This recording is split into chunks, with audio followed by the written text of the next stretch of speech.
Good morning, members, and welcome to this special meeting of Full Council. This meeting is being live streamed and recorded, and the recording will be made available on the Council's website for public listening. Could I remind councillors to follow the good practice guidance, which includes muting microphones and switching off your video when you are not addressing the meeting, writing S in the Teams chat function when you want to contribute rather than raising your hand, and if you're in the hall, you can do this on your iPhone or iPad. For those in the room without access to Microsoft Teams chat, if you wish to speak, please catch the attention of Nick Evans, who will enter that into the chat. Please do not repeat contributions already made by other members.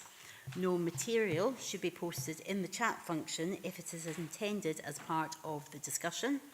The usual standing orders apply, including that any votes will be taken by roll call.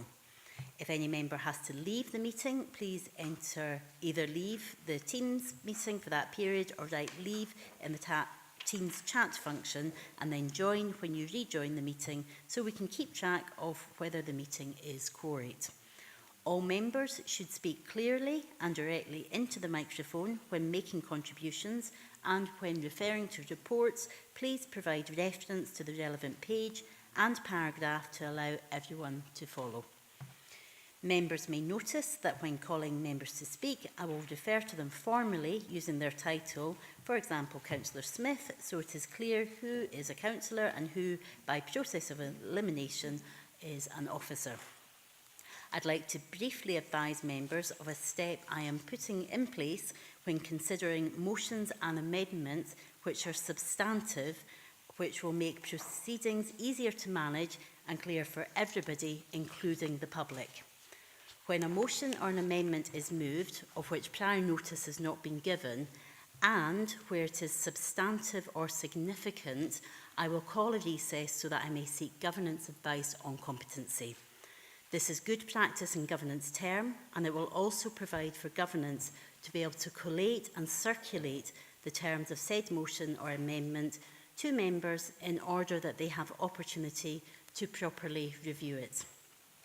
I hope this process ensures our business is more effective and more inclusive, and I seek members' support in implementing this. Before moving to the agenda, I would like to acknowledge and say a huge congratulations to everyone right across our region with all riding of the marches, which play a vital role across the region in terms of tourism, economic benefit and a sense of community and pride. Plus, of course, there is the feel-good factor. So I shall move on to item 1, which is the SEDARN apologies and the approval of members' remote participation. Vlad, can you please provide that? Thank you, Convener. Good morning, members. I can confirm we have 35 members present, 17 present in Council HQ, 18 present on MS Teams, 3 not present at the start of the meetings, Councillor Karen Carruthers, Councillor Dougie Campbell and Councillor David Ingalls. And we have apologies from Councillor Howie, Councillor Jordan, Councillor Walters and Councillor Wood. Thank you very much, and I'm happy to confirm my agreement to the participation of members recorded as participating remotely. Councillor Giusti, you've got your hand up. Do you wish to come in? It's much about apologies for Councillor Ingalls. He's on holiday. Thank you. We'll get those noted as well. Councillor Scobie. Same for Dougie Campbell and I believe Ian Howie. Thank you. We'll get those noted as well. Okay, well, let's move on to item 2, which is declarations of interest. Do any members have a declaration of interest or a statement of connection they wish to make? Councillor Campbell, John Campbell. Thank you and good morning. Statement of connection, being chair of West Strands. Councillor Hislop. Similar, I'm a board member of West Strands. Councillor Scobie. Similar, a substitute member of West Strands. Yes, Councillor Dempster. I can be a substitute member as well. Councillor Marshall. Yes, substitute member as well. Thank you. And Councillor Brodie. Substitute member of West Strands, thank you. And Councillor Johnston, please. Substitute member of West Strands. think that's us, so we'll get those noted as well. Thank you very much, members. So, moving on to item 3 is the expedited report, procedure report. This report asks members to endorse the decision of the Chief Executive following the recommendation from the Chief Financial Officer, Interim Assistant Director of Transport and Infrastructure. This was in consultation with myself as convener, the Deputy Convener and the Chair and Vice Chair of Enabling Customer Services Committee and the Economy and Infrastructure Committee. This was to incur capital borrowing of 1.701588 to invest in the purchase of 6 coaches and 1 large bus to support the delivery of home-to-school transport and local transport, subsidised routes through DGC buses as the operator of last resort, and to realign £964,540 with the Transport Asset Class capital budget to purchase 5 large buses. This decision was taken under the terms of Standing Order 19.2, a matter of ordinary business that requires to be dealt with expeditiously, as a decision was required before the next scheduled committee to support the urgent progression of ensuring the Council's statutory obligations are fulfilled in relation to home-to-school and local transport, and in accordance with the Scheme of Delegations to Officer, paragraph 2.2, this matter is being reported to the next appropriate meeting of this Council to be homologated. Before moving to the details of the report, given its subject matter, can we first agree to remove delegations from Enabling and Customer Service Committee and the Economy and Infrastructure Committee so that we may discuss it? Are members happy to agree? Thank you. So Lisa Hawkins, our Executive Director of Economy and Infrastructure, Karen Brownlee, Assistant Director of Transport and Infrastructure, and Gordon Bryce, Transport and Operation Manager, are here to assist members with any questions. And Paul Garrett. Oh, and we have got Paul Garrett as well, our Section 95 officer. We've got Councillor Hislop, your first hand up, and then I've got Councillor Dashburn to come in, please. Happy with the report. It's something that was needing to be done to allow us to deliver the service. However, how are we accounting for the revenue consequences of the capital borrowing? Will it be in the DGC buses to show the actual cost of running this so that we know if the bus service is running at a break-even point, which I think we're allowed to do? We're not meant to make profit, but I think we can reinvest profit if we do make profit. So just to see that, because people in the private sector might think, oh, there's a council getting new buses and we've to put that cost onto our services because we need to recoup that to buy the next new bus. So are we accounting for it that way? Thank you. I'll come to Paul for that one, please. Yes, thanks, Chair. Yeah, just to say that the loan charges associated with these purchases has been taken into account in terms of the overall financial model for DGC buses within the sustainable transport budget. Obviously, part of the assessment of the options between purchase and lease took into account what those loan charges would be. It was identified that it would be much more economic to go down the purchase route. So those details of the associated loan charges are reflected in the DGC buses budget, and a detailed report on that will be brought forward to the Environment and Infrastructure Committee to give members more details on how that's been done. Thank you. I'm seeing nods, so thank you for the detail on that. Councillor Dashburn, please. Thanks, Convener. 4.12, page 11. So we're taking 540k from the Bus Infrastructure Fund from Transport Scotland for this. Just a request for clarity, really, because page 12, under Implications and Risk, refers to it as the LUF fund, Levelling Up Fund, instead of BIF. Just some clarity around that. Thank you. I'll come to Karen on that one. Thank you. Thank you, Convener. Thank you, Councillor Dash, for your question. So just for clarity in terms of 4.12 within the report, as part of the overarching LUF fund bid, on the 9th of July, we received positive confirmation that the LUF bid had received additional funding through the Bus Infrastructure Fund, totalling 832k. So I'll just go through the sort of process. Prior to that, as part of the Transport and Asset Class agreed by E&I Committee in April, at that point, we weren't aware of this fund, that we were going to be successful in this fund, so there was an allocation within the transport asset class at that time for similar infrastructure works, such as development of bus stops, etc. When we received the funding allocation on the 9th of July, and we were aware of the need to expedite this position to purchase new buses.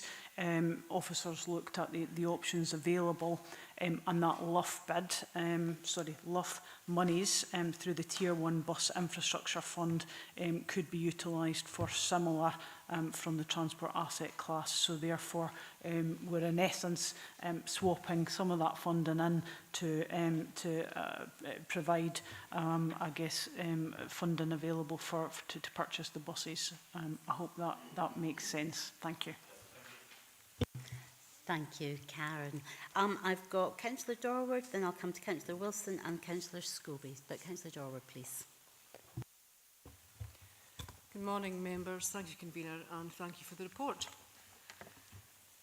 I'd like to speak to recommendation 2.2, which asks us to endorse, which is a fancy word for approve, a decision taken under standing orders that 1.2 of the support notes, that item 1.2 on page 7, notes as standing order 19.2 is a matter of ordinary business that requires to be dealt with expeditiously and homologated, another fancy word for approved, at the next appropriate meeting of this Council. It's of concern that the next appropriate meeting would have been the 26th of August had we not called the special full Council. We are a long wait for approval, I would suggest. But seeking approval, I would argue, is academic. As under Standing Order 19, the authority rests entirely with the Chief Executive after consultation with the Convener, Deputy Convener and relevant committee chairs and vice chairs. So technically, even if endorsement were refused, the reality is this decision cannot be reversed. It's a matter of fact on the Council website and the administration's social media, and on the administration's social media, the buses are bought and paid for. But I would argue Standing Order 19.1 is the actual correct procedure in this instance. The possibility of ordering 12 buses at a cost of circa 2.7 million wasn't raised at either the E&I Committee under Agenda Item 14, School and Local Bus Network Procurement Process in April this year, nor at the June 2025 Full Council Agenda Item 15, Notice of Motion Bus Provision Report. And the semantics are important here, I would suggest. The decision itself is not ordinary business, but appears to be one of special importance and urgency as to render it not expedient to await the decision of the Council, as quoted in Standing Order 19.1, i.e. not doing it would adversely affect bus services in the west of the region. In fact, may render them virtually non-existent. Additionally, we have been asked to endorse a decision which at the very best we should be noting, as all decision-making authority has been removed from full Council in this instance. I therefore request that the recommendation is amended to reflect these proposed changes, i.e. change 9.2 to 9.1 and change endorsed to note, which better describes the business of this paper. Moreover, given the amount of money involved here, as I've said, circa £2 million, and the fact of minority administration, I would say it's unacceptable that members were not briefed or given the chance, even informally, to ask questions on behalf of constituents and taxpayers regarding how their money is being spent. The Convener and Deputy Convener should have recognised this and, in role, ensured the Chief Exec probably briefed members.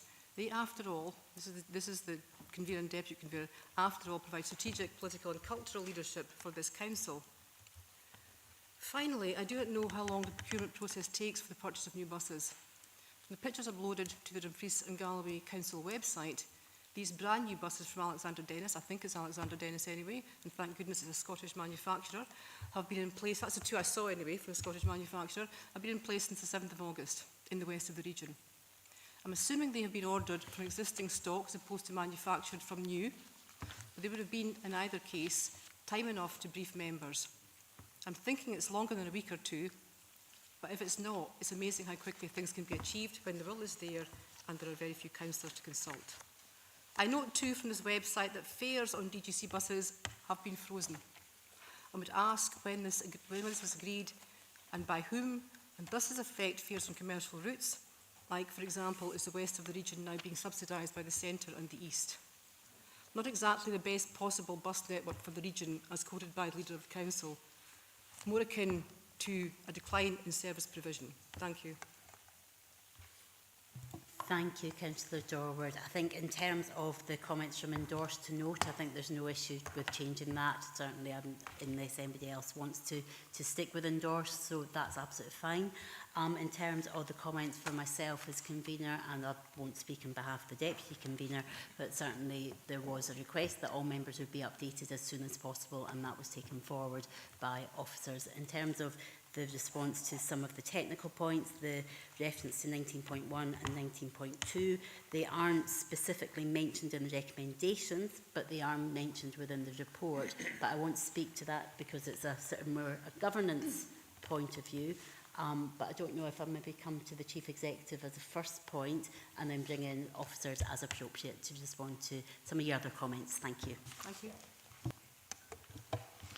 Thank you, Convener. Thank you, Councillor Dorwood. And as you'll appreciate, it's been a very fast-moving and very complex piece of work that I just want to acknowledge the work of officers across our Economy and Infrastructure Directorate and our Finance and Procurement teams who have worked tirelessly around the provision of transport services.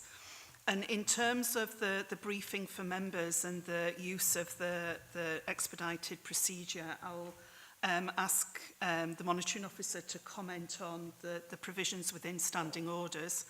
In terms of the briefing for members, the approach that has been taken with this matter is consistent with the approach taken on in relation to other expedited matters in the past, in that there is consultation with relevant chairs and vice chairs, leader, deputy leader, and also after the decision has been taken, briefing of all group leaders. And so there was a communication to all group leaders, I believe, on either the 31st of July or the 1st of August from myself to advise of this decision and to share the report that would be published with the papers for full council. And I take your point about the importance of this decision. I'll certainly reflect with the leader and deputy leader in relation to wider briefing of members in future should we be faced with significant decisions of this nature. But I just ask members to acknowledge that the timescales have been incredibly tight around this. Colleagues from the Directorate will comment on the timescales around procurement and securing the assets. But this has been incredibly fast-moving. Timescales have been incredibly tight, and so the decision that was needed was needed within a matter of days. And I was very grateful for a very comprehensive, detailed briefing from our Section 95 officer and from the Assistant Director to enable me to comment and give thought to this decision and enable those senior officers to liaise as appropriate with the administration members. So it's all been in line with normal process and procedure. However, I will reflect, Councillor Dorwood, on your point about wider member briefing, but just to reassure, group leaders were advised 31st of July or the 1st of August. Perhaps ask the monitoring officer to comment on the provisions within standing orders, and then the Assistant Director around the procurement process. Through yourself, Convener, and thank you, Councillor Dorwood. I take Councillor Dorwood's point in terms of 19.1 and 19.2. They're very similar in terms of the powers there. Ultimately, as you'll see in 19.2, it's got the absolute same delegation in regards to 19.1, it's just the mechanism for getting there. But I take the point from Councillor Dorwood, and I think in hindsight, maybe the report should have referred to 19.1, so fully taken on board Councillor Dorwood's point, but ultimately the mechanism's the same. Thank you both. I'll turn to Karen now. Thank you. Thank you, Convener. Thank you, Councillor Dorwood. So I would just like to confirm to members and give the reassurance, as is stated in the report, but the procurement exercise and the changes that have been made, even in the last few weeks, have been challenging, have been very fast-paced and have changed on a regular basis. It has been a continually changing position, and where we found ourselves was, as noted in section or paragraph 3.7, on the late afternoon of Thursday the 10th of July, it was confirmed to us at that point by an operator that we could not negotiate on the costs of the contract, particularly in relation to the 19 routes in the west of the region. This left both the home to school and subsidised routes in jeopardy, and therefore DGC buses had no option but to jump into that space at very, very short notice. Now, over the next few days, from Friday the 11th of July, officers were looking at all options. We were in discussions with potential suppliers of buses in terms of leasing options, in terms of purchasing options, and it came to myself and the Chief Financial Officers came to light to us on the 17th of July that we would need to potentially expedite an urgent decision to either lease or purchase buses at very short notice, so that the routes themselves weren't put into jeopardy. On Friday the 18th and Monday the 21st, that's when those discussions took place. That's Friday the 18th of July and Monday the 21st of July. That's when those discussions took place in terms of options, looking at best value and the most cost-effective route, which was the purchase of 12 coaches or buses, so 6 of each.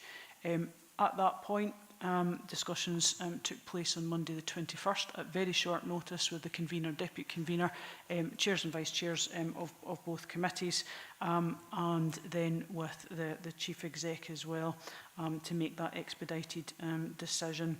It was the evening of Monday the 21st of July that the order was placed for those buses. So as I say, just to give members that confidence that it was very fast changing and fast moving progress that was being made in order to ensure that the services could run as of last Thursday the 7th of August 2025. Convener, if it's okay with yourself, I'll perhaps hand over to Gordon Bryce just to give a little bit more in and around the detail of that. Thank you. Thank you, Convener. Thanks for your question, Councillor Dorwood. So on the buses, they were stock. They were Alexander Dennis, or 6 of them were. The other 6 were Volvos.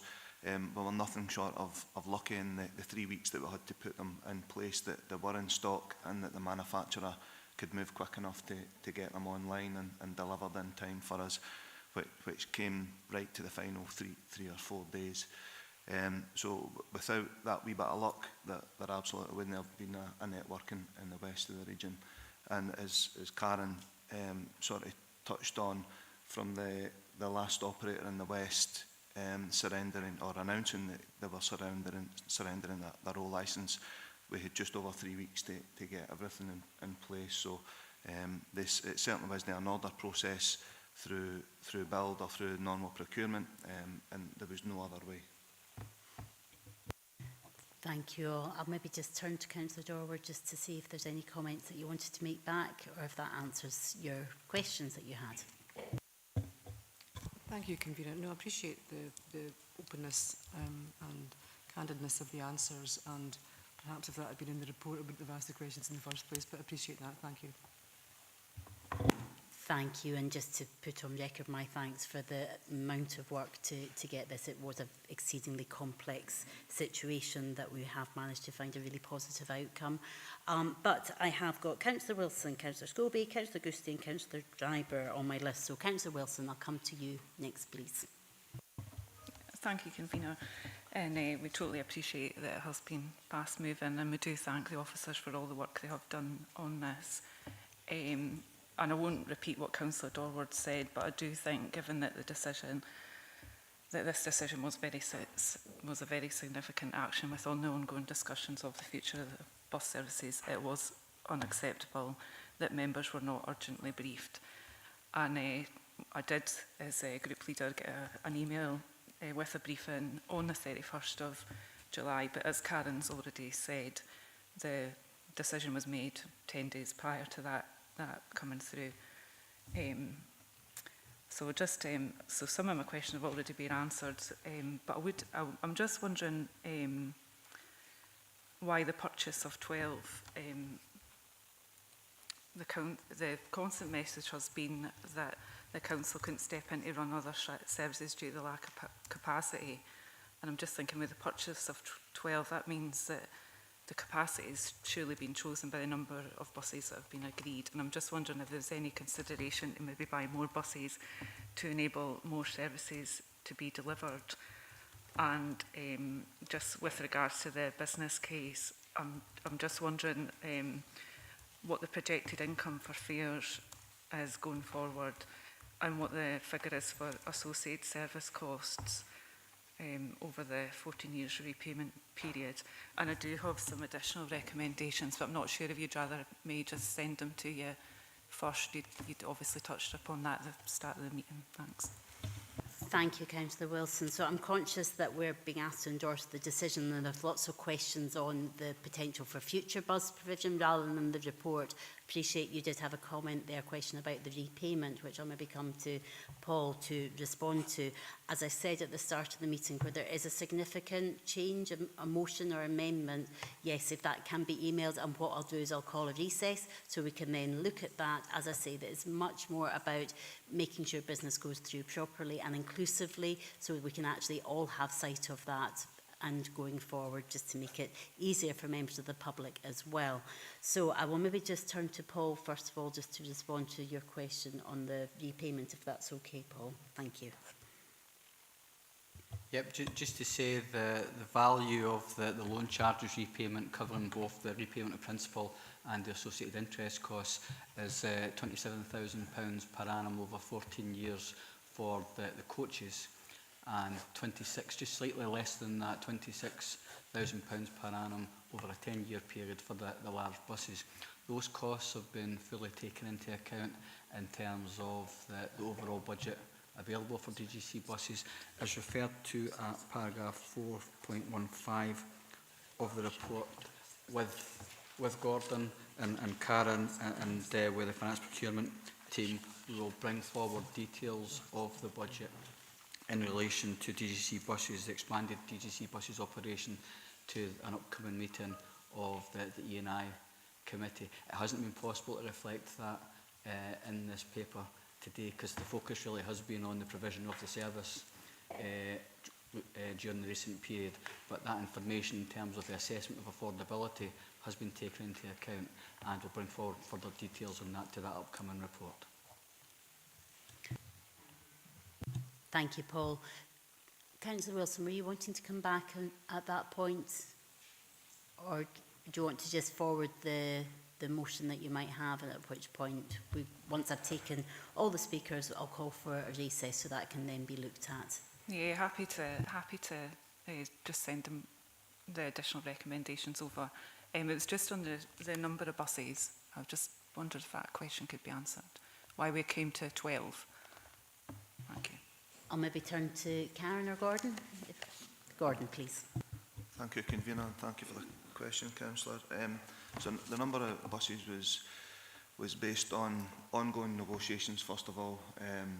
The bus network is nothing shy of a spider web, and those negotiations were ongoing right up to the dates that Karen mentioned, about the 10th or 11th.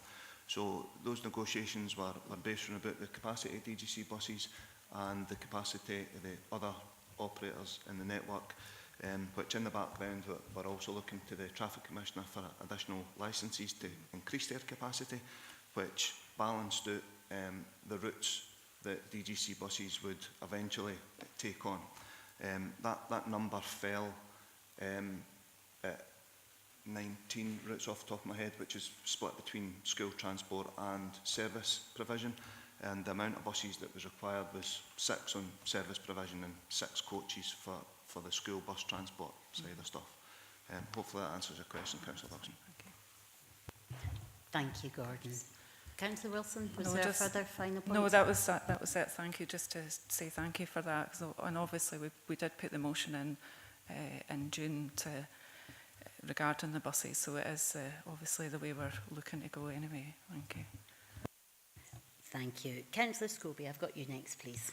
Yeah, Chair, just to echo the thanks again that others said about the work that the officers put in. I was particularly concerned and did communicate throughout this period in terms of the bus drivers and other employees. There were cleaners involved and so forth and so on. And it was that transfer of employment, whether it was through chippy or interview, so that as many as possible got re-employed. And I don't think we succeeded in everyone. So there is a concern there. It's interesting what Caroline was saying, and I tried to get provider of last resort withdrawn at Swestrans and didn't succeed, didn't even get a seconder, because I would like to see it withdrawn and that we do provide the buses rather than just the 20, but that the council does, because the feedback to date is that the ones west of the region where DGC are running them, then they're a much better quality bus. That might be the newness or the buses that Gordon spoke of there. As to the subsidy, I'm not so sure that they used to subsidise in the west, and I'll maybe raise that in the next item in terms of the increased fares that had been introduced, particularly on the 500. And again, I've raised that with officers just to see why this has come about. Again, profit before people. And if we could turn that round where we're delivering for people, because when I look at 4.2, and Gordon's explained the 20 vehicles and 19 routes, but I don't believe, and then I look at the bullet point above section 63 of the Transport Act, places a duty on the local council to provide. I believe that there's a service in west of the region that has not been provided, and that's the New Luce service, where people are now isolated. And this is people that need to get to work. And I know that there's ongoing discussion with a contractor, I believe it's the community transport. But we need to provide those people, the people in New Luce and surrounding area, with a service under what I'm reading here, our obligation under section 63 of the Act. So maybe we could get an explanation, just what's happening to that service. And also there was another one that was withdrawn maybe before we get into the Stramash that we were in currently, and that's the 1300. I think it's the 416. I'm not too sure of the actual service number, but that's the one Stranraer down into the Machers, into Port William, that was withdrawn in terms of patronage. And maybe if we could get a clarification exactly how many people actually used that service and why it was withdrawn, because people are now coming back to me saying, why was that one withdrawn? So there are still teething problems, still, I'm sure there are others. I got an email last night for the Upper Nestdale area where could be a shortage of service. So there's still problems with the number of services. So it's really just that one in terms of the New Luce service, the people in New Luce, and indeed to support what Colin was saying about maybe more buses and the council to take on a lot more services. Thank you, Councillor Scobie. I'm conscious members were maybe in danger of straying into the next item, which details a lot of the services, because this item is about the expedited and the homologation of the report. but certainly I don't know if officers want to comment at this point, or Councillor Scobie, are you happy to wait till the next item? Thank you. And I just remind all members I've got quite a number on my list at the moment, so I will come to you in order, but if it's in relation to bus services and the timetables, I might just gently remind members we've got item 4, which will go into that level of detail. Councillor Gusty, I've got you next, please. Thank you, Convener.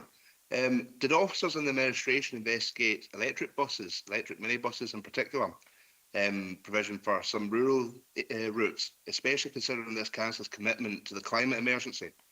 Whilst I agree with the purchase for the larger, busier routes, it would have been more beneficial and more financially and more climate prudent to lease some buses while we find a more permanent 2025 solution, which is efficient, green, reliable and cheaper in the long run than large diesel 27 to 52 seater buses hammering down our rural roads, doing damage to the roads.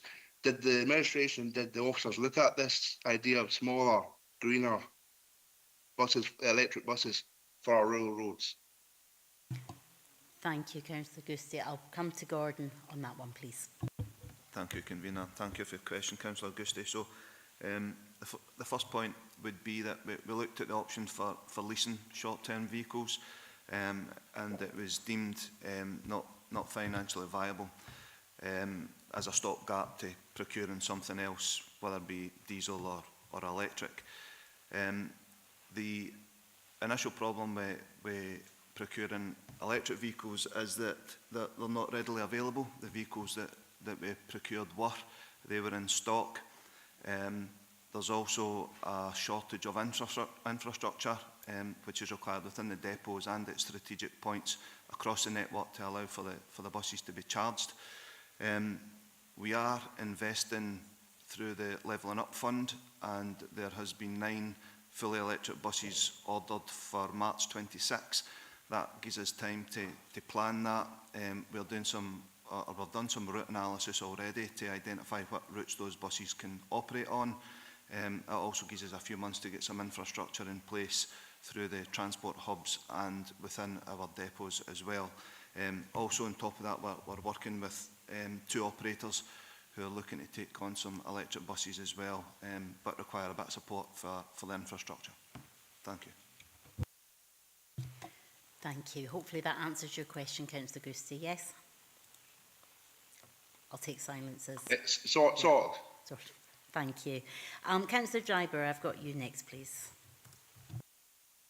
Yeah, thanks, Convener, and it's about the impact assessment of the decisions that we're making there. I think we need to make this decision today to make sure there is some form of bus service within Dumfries and Galloway. Where would that impact assessment, both the risk assessment and consequences of the funding, and I mean there's potential consequences for things like waste route vehicles and things like that, to be discussed. It's important that we've done this, and I agree with members earlier on. There are, the officers have done a brilliant job getting to where they are at the moment, but I think the consequences of this will really need to be scrutinised by members. So I'm just wondering where that's going to happen. Thank you, Councillor Driver. I'll maybe come to Lisa as a first on that one, or perhaps Karen. I'll pass over to the Director, the Executive Director first. Thank you, Convener. Thanks, Councillor Driver. Can you just clarify your question, please? It would just be helpful just for you to repeat it, if you wouldn't mind.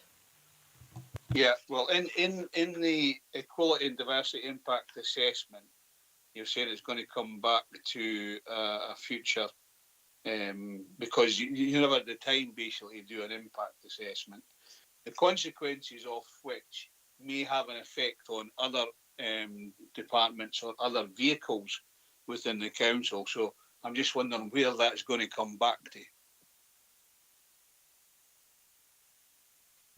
So the report in terms of the EIA will come back to the Economy and Infrastructure Committee at one of those future meetings that will outline some of those things in terms of your concerns. If I can come back, Convener, and have you got any idea what sort of things you'll be looking at? Because I think this is, I say we need to do something to make sure there's a bus service in Dumfries and Galloway, but there are consequences of the decisions that we're actually making at the way, which we don't know about at the moment. Thank you, Councillor Driver. I may appreciate we have already got the notice of motion from our full council meeting in June, which did call that an urgent report would come to the appropriate committee, and I'm not sure if that would be included as part of that, but I will bring in Gordon, please, to respond directly to those specific issues. Thank you. Thank you, Convener.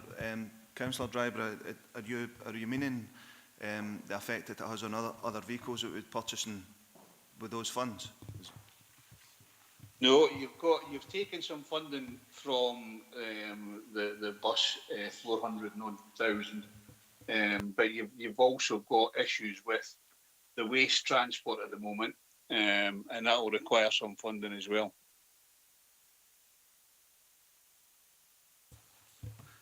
Yeah, so we consider that when we're making these decisions, Councillor Driver. The amount of money that we're moving for the asset class moved from HGV into buses, we recognise that. However, there's also some procurement going ahead through a spend to save that will bring some vehicles into street sweeping, for example, which allows us to renew some of the fleet there. So it balanced out for a point of asset class procurement or capital procurement. When it comes to the waste vehicles as well, I know that we're working with finance at the moment to create a renewal plan on LCVs. Thank you, Gordon. Hopefully that clarifies that specific point, Councillor Driver. Yes? Yeah, thank you. Thank you. I've got a couple of speakers who have withdrawn, but I'll come to Councillor Marshall next, and then Councillor Stevenson and Councillor Dempster. Thank you, Convener. I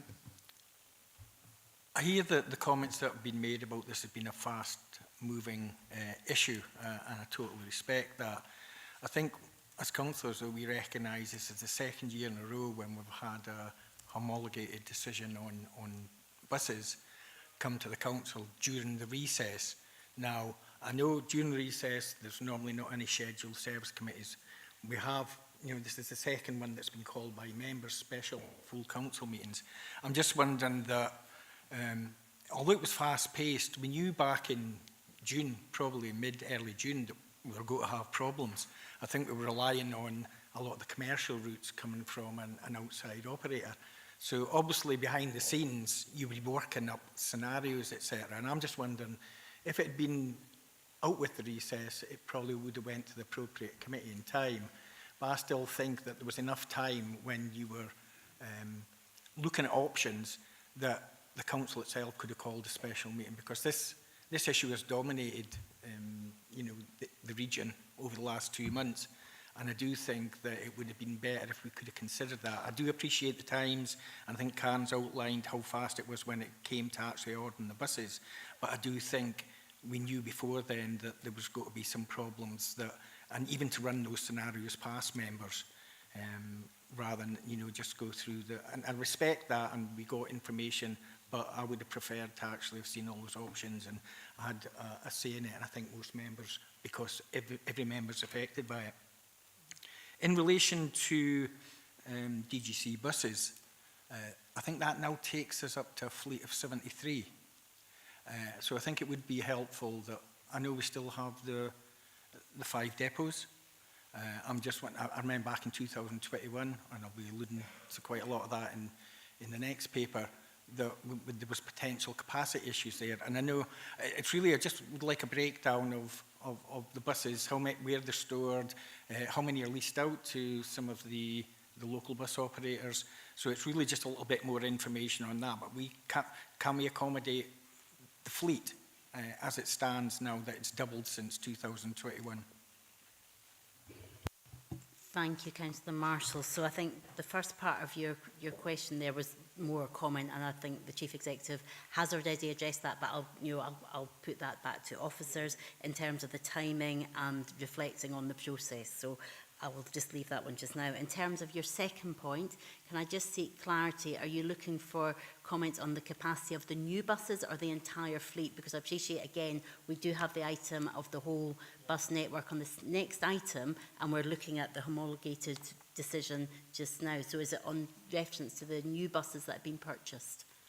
I think it could go in any item, but I think it's appropriate here because we've actually added to our fleet quite considerably over the last 6 months, and so it's just how we can accommodate it, how we are accommodating that, and where are these buses being utilised. And the important thing is as well is maximising usage, because again there was a lot of downtime from these buses, and I want to make sure that we're operating as efficiently as possible with all these buses, because we now have doubled the fleet, and it's important that we actually use these. So if a lot of them are used for school runs, I hope that they would be used for local runs, etc., and trying to plug some of the gaps in the future as well, because I think there's potential for that now. Thank you. Gordon or Karen? Karen, I'll come to you, please. Thank you, Convener, through yourself. Thank you, Councillor Marshall, for your questions. I just wanted to pick up in relation to sort of scenario planning and I guess the fast-moving pace that the service delivery of both the home to school and the subsidised routes has progressed. So just to confirm, so West Strands Board are responsible for the subsidised routes, as explained in the next report.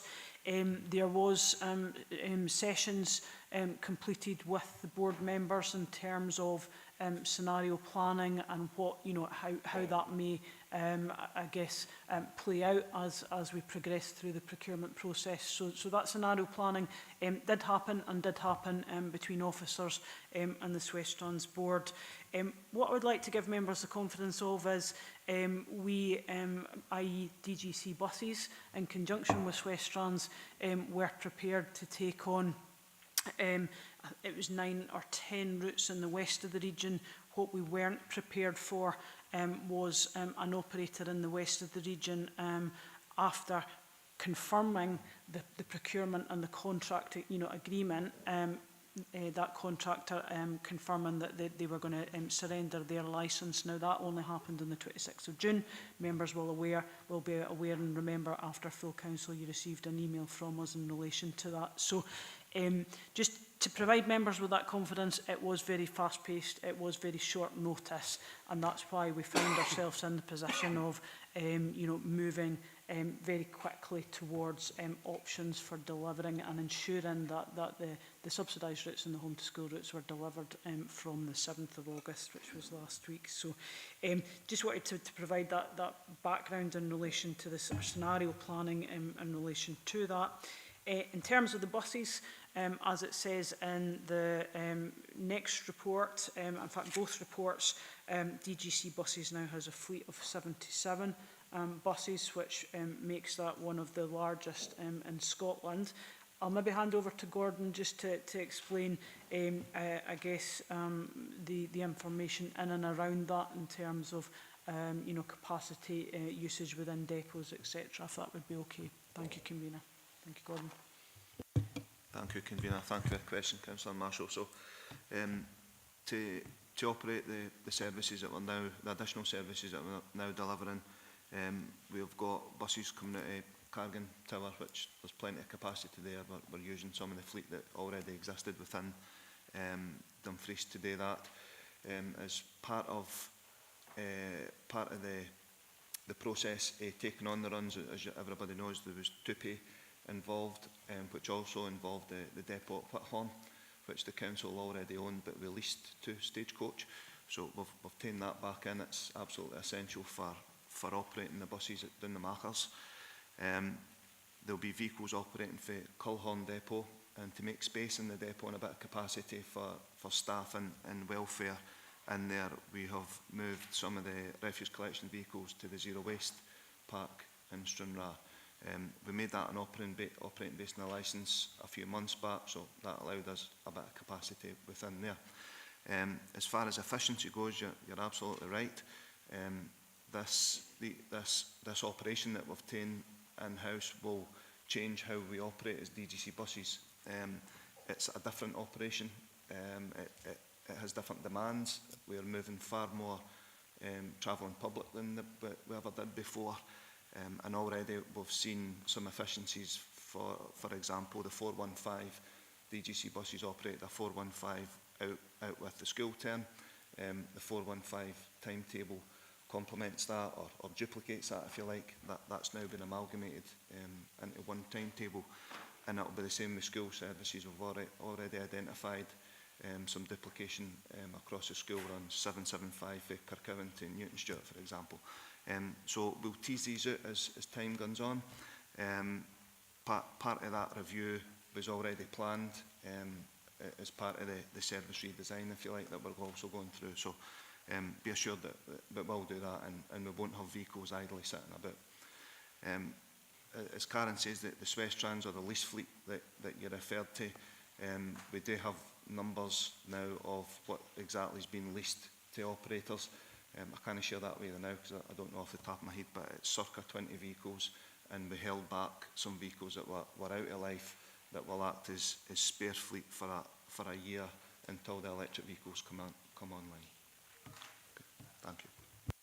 Thank you, Gordon. I'll maybe just briefly turn to the Chief as well, just in terms of your comments at the start there, Councillor Marshall. Thank you, Councillor Marshall. And as I indicated earlier, you know, I do recognise the significance of this decision and this issue for communities, for members.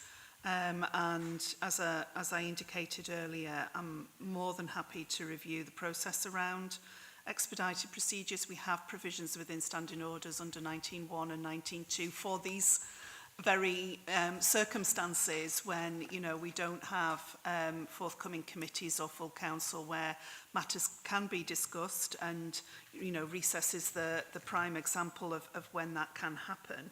But you know, more than happy to review the processes around that and give consideration to wider member briefing and the circumstances under which, you know, a special meeting might be required rather than a decision for me under those provisions. So happy to reflect on that with colleagues, statutory officers in particular, in terms of monitoring officer and section 95 officer. I'll do that piece of work with them, and do recognise the comments from members, and will continue to discuss with the administration as well in terms of how we take that forward. Thank you. Thank you. I hope that addresses all your comments there, Councillor Marshall. Yep. Just in response to the once you've actually got an idea of the fleet, etc., and the operations, if that information could be provided at a suitable date in the future. Thank you. So I still have Councillor Stevenson and Councillor Dempster who wish to speak as first-time speakers. I've also got Councillor Slater and Councillor Ferguson as first-time speakers, and Councillor Hislop would like to come in as a second-time speaker, and I'm conscious that Councillor Wilson has got a set of recommendations that she'd like to speak to, so I'll come back to her as well. But to work through those first-time speakers, first of all, I'll come to Councillor Stevenson, please. Thank you, Convener. Just a couple of points. One, it's quite alarming to hear about duplication in routes, and why is that not already been looked at? You know, the amount of times we've had that cap put out for us and asked for more money, and now we're hearing that there's duplication. I just find that just unbelievable. At 4.13, we talk about the 470k, so nearly £500,000, that's not been allocated 4 months after we've set budgets, which I find quite astonishing and all, considering, again, we're told that there's no money within the council. So I suppose the question is, and I know Councillor Dryber has already asked some of it, but did the Chair, Vice Chair, Convener and Deputy Convener ask the question of what is this going to come at the cost of? And if so, what vehicles did it come at the cost of? If you could provide that answer, thank you. So I think that's a question to the conveners, myself, and there was the Chair and Vice Chair of both service committees. I'm quite happy to confirm that Karen came as Interim Director with Paul to outline all the costs of what they were looking at, and full details were shared. And as I said previously, we then requested that once a decision had been taken by the Chief Executive, because it would be sitting with the Chief Executive, under standing orders, that would be duly shared with all members, and obviously was done with group leaders. I'm not going to speak on behalf of the other members in chamber here if they want to come in response to that, but in response to your other question about the funding, I don't know if officers want to come in and make any comment in regards to the unallocated funds and how that is taken forward. But Gordon, I'm seeing you looking to come in, please. Thanks, Convener. Thanks for the question, Councillor. So the first point on duplication. So it was a couple of months ago that I attained this part of the service under my remit. So reviewing is something that will be a natural part of that you'll understand. The duplication that I was talking about in the 2415 routes came from the previous contract, if you like, for the old supplier Stagecoach. They run a 415. DGC buses also run a 415, or a part of a 415. It was only a small part of that timetable. So Stagecoach would have done one part of the timetable, DGC buses would have done the other part of the timetable, but not at the same time. There were different routes within the same timetable, if that makes sense. Right. So now that that's all sitting within DGC buses, it makes absolute sense to remove a bus for that timetable and a driver and put them somewhere else within DGC buses, and what would have been the old Stagecoach work would just consume that whole timetable as one. So it's a wee bit more complicated, I suppose, than just a straightforward duplicate, but in essence it's an efficiency that we've made and we've recognised. Your second part that I think Councillor Driver touched on, for moving the monies within the asset class. Truth be told, buses and HGVs are in the same place. They both need investing in. It was an absolute priority that we invested in buses, because there simply wasn't enough within the DGC buses fleet. And I think what we did, again, we were lucky with the monies that came in for Transport Scotland that allowed us to move money within the transport asset class to support this in another way. We were lucky that happened, but as a balance, as I said before, we're already taking forward a spend to save that will invest in the HGV side of the fleet that we wouldn't have had before, if you like. And the bus fleet's been invested in through this, which is a good thing. So although it seems like we're moving all our eggs into the bus basket, that's not what's happening. We are making other efforts to ensure that HGV investment is balanced. Hopefully that makes sense. I think that touched on all your questions, Councillor. Thank you. I'm seeing nods in the room. Is that helpful? Thank you, Councillor Stevenson. Councillor Dempster, you're next, please. Thanks, Convener. I'll come back with most of my points on the next agenda item, because I'm quite concerned about the 246-101 current provision. But I have a question for Gordon. I'm right behind you, Gordon, because you don't need to try and look around when you're answering. Gordon made reference to the Levelling Up Fund. We've been looking forward with some anticipation for the new transport hub that's being developed in Sanka. But there's little point in having a transport hub if we've no buses running in and out it. And currently I have about 7,000 constituents along the length of my ward that are effectively marooned every night and all day Sunday, because there's no longer a service beyond 5 o'clock no day on a Sunday. And that's simply no satisfactory as far as I'm concerned, and it'll impact on businesses along the length of the route and in Dumfries. But the point I wanted to make, or question I wanted to ask, was can we use some of the Levelling Up Fund to run a bus service evenings and Sundays? Because I'm sure my constituents, much as they look forward to a transport hub, would rather see transport running than a hub sitting doing nothing after 5 o'clock at night, as far as buses were concerned. And the other question I have is maybe one for Swestrans and officers. I know there's a bus lying idle that runs the 221 service every night at 5 o'clock nowadays Sunday. And I just wonder how much effort has been put in to utilise a Swestrans bus on another route getting best value for money because it's lying idle anyway. And I've also got a bus lying idle in the resource base, which is council owned. And although it's a dedicated bus, it obviously is disabled access and it's for carrying passengers.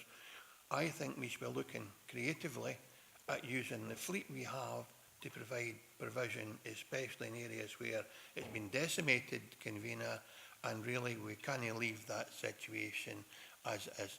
Thank you, and I'll come back next agenda item, maybe more detailed questions on that. Thank you.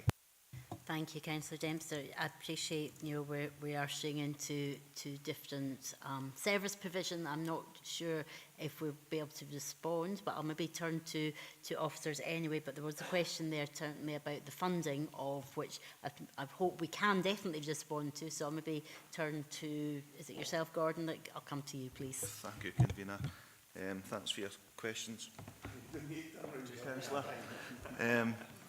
So, I suppose the straightforward answer to your first question is no. We can't use levelling up fund money to create a bus to operate on a service. The transport hubs also aren't exclusively for buses. They are hubs which will provide connectivity and other avenues for people to travel, such as social pool car hubs, for example. I'm not quite sure about the buses that you're talking about that's lying idle, but in the period of time that I've had to bring this forward and make it operationally, there just wasn't enough time or resource to apply that level of creative thinking. But we will, going forward, we'll absolutely look at every avenue to increase and to support the network for the buses. I take your point on the 246. Absolutely limited to what we can comment on that because it's a commercial route run by a commercial operator. They have submitted a reduced timetable, absolutely, but we have to bear with operators. This is new territory for some of them.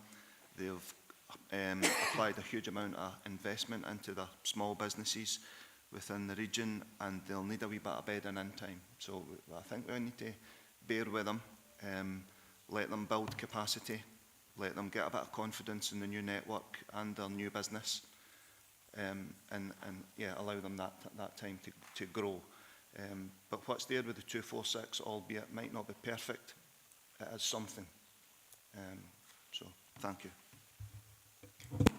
Thank you, Gordon. Were you wishing to come back, Councillor Dempster? Just very briefly on 2 points, Convener. Firstly, I have received, like everybody else I think in the chamber here and online, countless communications, and one of the things that my constituents were at pains to say was they were delighted that McCall's coaches had stepped in and the quality of the service and the quality of buses was excellent, and I think Councillor Scobie already mentioned that. Far better buses than we had previously. The point they make is, though, if it doesn't meet timetable needs, then we need to try and adjust that somehow, and that's for maybe in the next agenda item.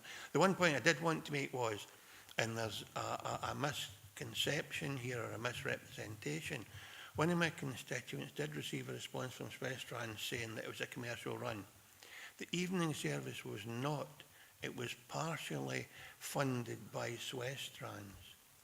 So it was a funded route, and 35k has been removed from that route and reapportioned elsewhere. So when Swestrans responds to constituents, they should be accurate in what they say, and it is a subsidised route, or it was, and I think that needs to be re-looked at, Convener. And it was partially, I'll say that, I can give more detail if you want, but it was most definitely subsidised, the evening route, and it went to the hospital. And what's happening is we're now denying folk who are working the opportunity to get a bus to see their loved ones and their friends and relatives in hospital. There is no bus from my ward anywhere that goes to DGI or DGRI currently. Thank you. Thank you, Councillor Dempster. I think that's one that certainly officers can look at, and I'm seeing Gordon taking notes as you were speaking, so we'll certainly look further into that. Councillor Slater, you're next, please, as first-time speaker. Thank you, Chair. It's mainly an observation as regarding electric vehicles and electric buses. Obviously, the downtime is considerably more on an electric bus, because you can fill a bus with diesel within 10 minutes. It takes many hours to charge an electric bus. So I hope that's been taken into account regarding costs and downtime on these buses. I have actually a question from King and Key Community Council, but that can wait until the next part of it.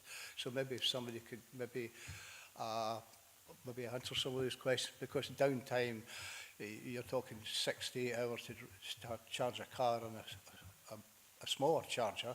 I assume a bus, you could probably in a fast charger maybe charge it in maybe 6 hours maybe does it take longer than that? Because that's important against the costs as well, and getting another bus into service if there's not one charged up. Thank you. Thank you, Councillor Slater. Gordon, are you able to come in? Thank you, Convener. Thanks for your question, Councillor Slater. So, yeah, we've taken that in consideration, and the majority of the charging for electric buses will be done overnight when they're not operating. On slightly smaller charges, there will also be strategic chargers in certain places like Port Roddy Car Park, for example, in Shunra, where a half-hour charge can bring back 25% of the battery life. But we're looking at 150 kilowatt to 300 kilowatt chargers.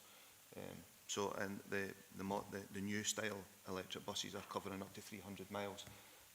So we tested one a couple of weeks ago on the 500 route, Dumfries to Stranraer and back, and it used under 50% of the battery. So the vehicles themselves are very capable, and we have put some thought into the infrastructure. Could I just come back on the mileage? Obviously, winter and summer makes an awful difference to electric vehicles. Just now, electric vehicles go much further. But it's the fact that the charging them, say, overnight, and also the charging points. But I think you've answered most of those questions, and it'd be good to see that happening. Then we could get maybe a wee bit more greener, maybe, hopefully. Thank you. Thank you, Councillor Slater. And I think there's absolutely a commitment from everybody across the chamber to look at more greener, sustainable options going forward for the environment. So, Councillor Ferguson, I've got you coming in next, please, as a first-time speaker as well. Thanks very much, Convener, for letting me in. I think, first of all, maybe I'd like to congratulate Lisa on their recent marriage. I don't think we've publicly done that yet. We'll just embarrass her. I think to try and speed up the process, if we're going to have a recess to consider something from the Labour group, I'm happy to move the recommendations as they are just now, and that would help speed up the process when we get back. Thank you. Councillor Hislop, you've got coming in as a second-time speaker, and then I'll come to Councillor Wilson. Thank you. It was with regard to some of the figures Mr Garrett gave to, I think it was Councillor Wilson. Now, maybe I picked them up wrong, but was it 14 years at 27,000 and 10 at 26 for the various buses? Now, in my wee calculations, I've got that to 638,000. Now, if we're spending 1.7 million additional capital borrowing, surely it should be more than that we are repaying to cover the cost of this bus, because in 10 years' time or 14 years' time, we're going to be £1 million out of pocket and possibly needing new fleet, whereas should we not be covering the full cost, or am I picking this up wrong? I'll turn to Paul, please. Yep, just to say the figures I quoted were per vehicle to Caroline Wilson, to Councillor Wilson's, apologies. The total cost, the total repayment over the combination of 14 years for the coaches and 10 years for the buses is going to come to around about £3.8 million over that period. So it does fully cover that purchase cost. So that's what that's based on. So I think the figures you quoted there, Councillor Hislop, needed to be multiplied by 6 for each of the coaches and the large buses. Just the way you termed it was, it's concluded at 26 for the 6 and 27 for the 6. So I took it that was for the whole thing. Yes, I was probably referring mainly to paragraph 4.6 in terms of the looking at the difference between purchase and leasing, the figures are quoted per bus in there. So effectively it's £27,000 per annum for 14 years per bus for the coaches, 26 over 10 years for the large buses. Okay. Thank you for the clarity. Councillor Beretti, you were looking to come in, and then I will come to Councillor Wilson as well. Yeah, thank you, Speaker. Just to second recommendations as per Councillor Ferguson's appointment. Thank you. We'll get that noted. Councillor Wilson, I'll come to you, please. Thanks, Convener. So just to add some additional recommendations, but at 2.2 we'd like to change in endorse to noted as suggested by Councillor Dorward earlier on. And then at 2.3, Hubba 2.3 then expresses regret that this significant action was not briefed to all elected members as part of urgent ongoing communication on the future of the bus services in the region, but only to senior members of the minority administration. And a 2.4 to agree that an urgent report be brought to, and I've got here enabling and customer services, but the appropriate committee setting out the full business case for the decision and whether other options were considered in relation to the number of buses purchased to enable DGC to mitigate against the loss of services, including reductions in commercial provision. Thank you. Thank you, Councillor Wilson. So as I said, well, first of all, I will just ask if you've got a seconder, and I say Councillor Dorward. Thank you. So what I'm going to do is, 1 second, Councillor Ferguson, I'll bring you in 1 second, but I plan to call a 30-minute recess, so this can be circulated to all members via email. In part, that is to do with accessibility, so because I can't read that on the screen, I can't process that just being spoken out loud, but we will get that circulated and I'll call a 30-minute recess. But before I do so, Councillor Ferguson. Yeah, can we just clarify that the report that's coming to E&I won't already have all that? That's their last recommendation that the Labour group were putting forward. Could we just have clarification that was actual fact in the business coming forward of the E&I committee? So I'm going to call a 30-minute recess, so these type of questions can be determined on whether to look at the competency, because this is a significant amendment, so we will look at all those aspects, and that allows officers to look at the recommendation before, and just to make sure that it is fully competent before we go into the matter of debating it. But that question can be looked at as part of it. With respect, Convener, we've got a motion seconded, and we've now got a counter, but it hasn't actually been told us that yet. Before we go into group discussions, we need to know if the report that's due to come to E&I actually contains what the Labour Party are looking for. So if which is the case, then it's already in hand. So I'm going to call a 30-minute recess, and we will look at that and ensure that the report coming forward. I'll just turn to governance to confirm the timings of that.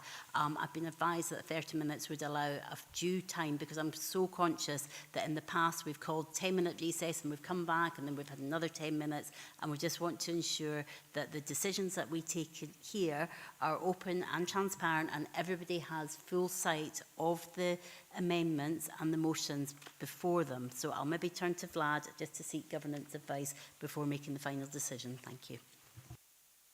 Yeah, thank you, Convener. Yeah, I think 30 minutes is probably appropriate, and some of the questions that arise out that last point is one, whether it's already covered in the report that we have in front of members, because I see that the report in front of members has alternatives and options, and number two is whether it's already covered in the previous motion in terms of that urgent report that's to come in. So these are the things that we can discuss with the convener and deputy convener, and also obviously those that are moving the motion as well. Councillor Marshall, if it's point very quickly, because I have called and asked for a 30-minute recess. Yeah, it's in relation to that, convener.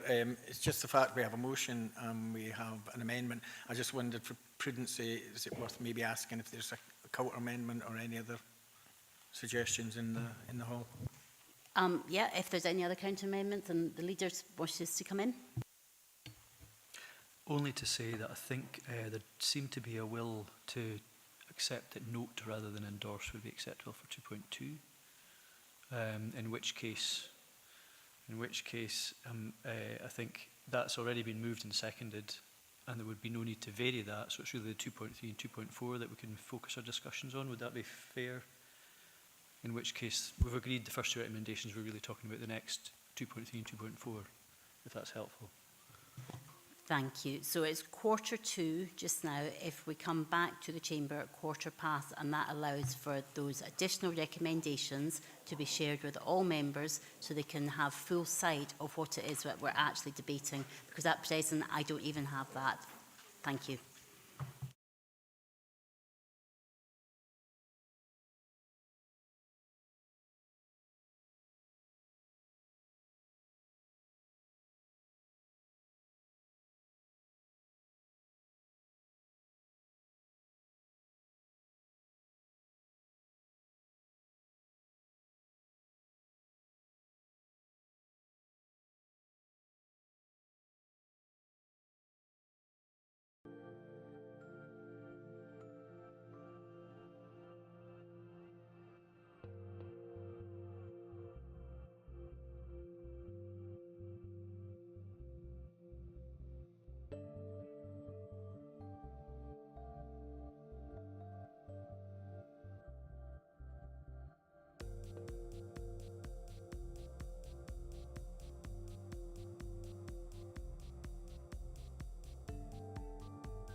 Request for another 15 minutes for recess, which I'm quite happy to take forward to allow further discussions.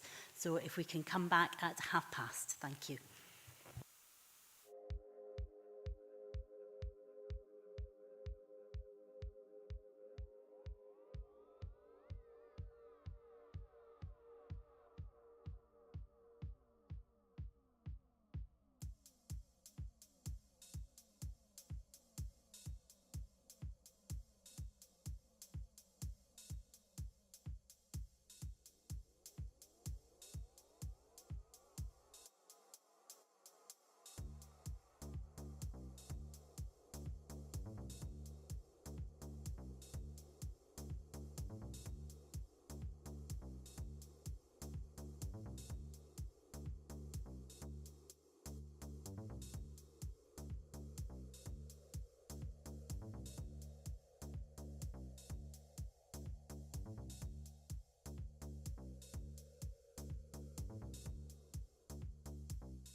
Thank you, members. That's us back in, and I think we've got everybody in the room. I appreciate a few members have not been able to join us coming back. So we do have a motion with a seconder, and there has also been an amendment circulated. But in order to keep me right, I'll maybe turn to governance just to talk through the procedure on that, and if anybody else wants to come in, please do indicate. But Vlad, are you able to talk us through what we've got on the table to discuss in terms of any votes? Yes, thank you, Camille. Probably worthwhile noting that we do have that motion that's been put forward in terms of the Labour group motion, which has been circulated, and thereafter an amendment, but we probably need that to be kind of formally moved and seconded, and then thereafter there could be the vote in terms of the usual roll call if everybody's in agreement with that. But just for purposes of that transparency, we haven't shown the amendment on the screen. Probably worthwhile just going through that process first. Thank you, Vlad. So I'll maybe turn to Leader who's indicated to come in to propose an amendment to the motion. Yeah, thank you, Convener. So members will have been circulated this, so it's really just to move an alternative version to 2.3 and 2.4, which captures some of what was in front of us, but maybe just makes a few amendments, and then 2.4 sets out what we're noting today and notes that in line with the full council decision on 26th of June that a report's going to be coming back to committee to set out practical options. So that's in front of members hopefully now. If we need more time to consider it, I'll wait for a seconder, of course, but it's there for members to consider. Thank you. Thank you, Leader. I'll bring Councillor Ferguson in, please. I think I need to formally withdraw the motion that I put forward, seconded by Councillor Barretti, before we can take a new motion. So that hasn't been done yet, so I'm happy to do that now. Thank you, Councillor Ferguson. Councillor Barretti, are you content with withdrawal of that as well? Yes, okay. Thank you. And I'm just looking for a formal seconder of the administration motion. Councillor Ferguson, are you happy to second that new amended version? Yes, that's fine. Thank you. Are there any questions or comments from the floor before we move to the vote? I'm not seeing any in the room or online. So, Vlad, I will pass over to yourself to just outline the voting process. Thank you, Convener. In terms of the motion, which is put forward by Councillor Wilson and seconded by Councillor Dorwood, is as originally circulated, and thereafter there's an amendment that's been put forward by Councillor Thompson, Leader, and seconded by Councillor Ferguson. Is that okay with everybody in terms of the motion and the amendments? Okay. In which case we'll go to the roll call and we'll go through it as usual. Convener? Amendment, please. Deputy Convener? Amendment. Councillor Barretti? Amendment. Councillor Blake? Amendment. Councillor Brodie? Amendment. Councillor Dashford? Amendment. Oh, sorry, Councillor John Campbell. Amendment. Amendment, and Councillor Dashford, amendment. Councillor Dempster? Motion. Councillor Dennerley? Motion. Motion. Councillor Dorwood? Motion, please. Councillor Drybrough? Motion, please. Councillor Drysdale? Amendment, please. Councillor Ferguson? Amendment, please. Councillor Giusti? Motion. Councillor Hill? Motion, please. Councillor Hislop? Amendment. Councillor Jameson? Amendment.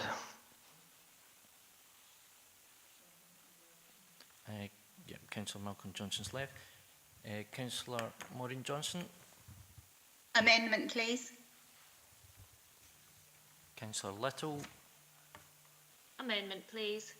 Councillor Lowe. Amendment, please. Councillor McGregor. Amendment, please.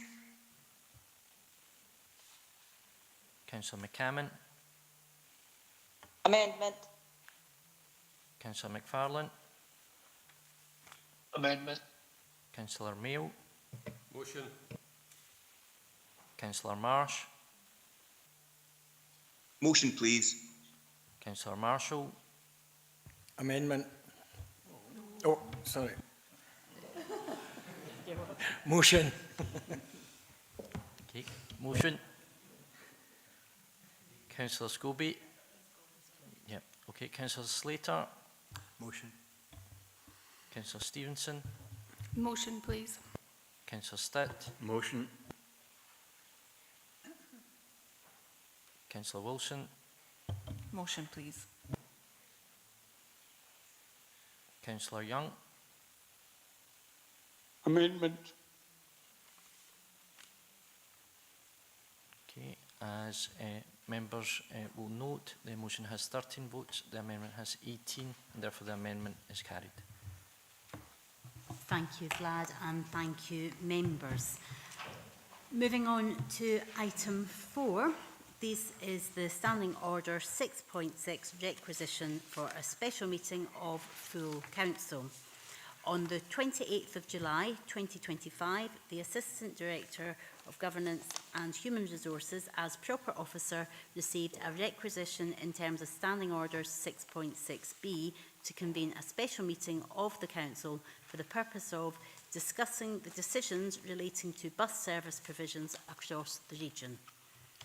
Additional information with regards to the content of the report was received by the proper officer on the 4th of August, as detailed in Appendix 1.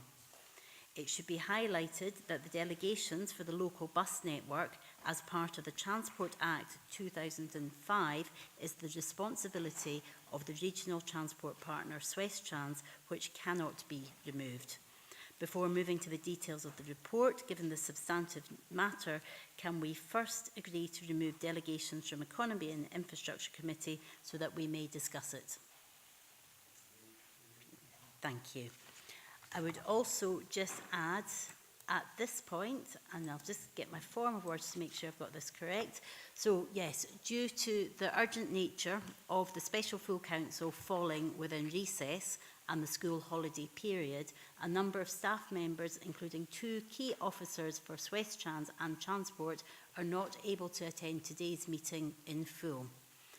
Not all operational questions will be able to answer today. However, members can email the Assistant Director with specific queries, and officers have suggested an urgent member seminar when officers return from leave, which could involve operators to enable a full discussion and answers provided to operational queries, followed by an FAQ to all members. I have Lisa Hawken, our Executive Director of Economy and Infrastructure, Karen Brownlee, Assistant Director of Transport and Infrastructure, and Gordon Bryce is able to join us at this point as Operational Manager, and they're here to assist with any questions.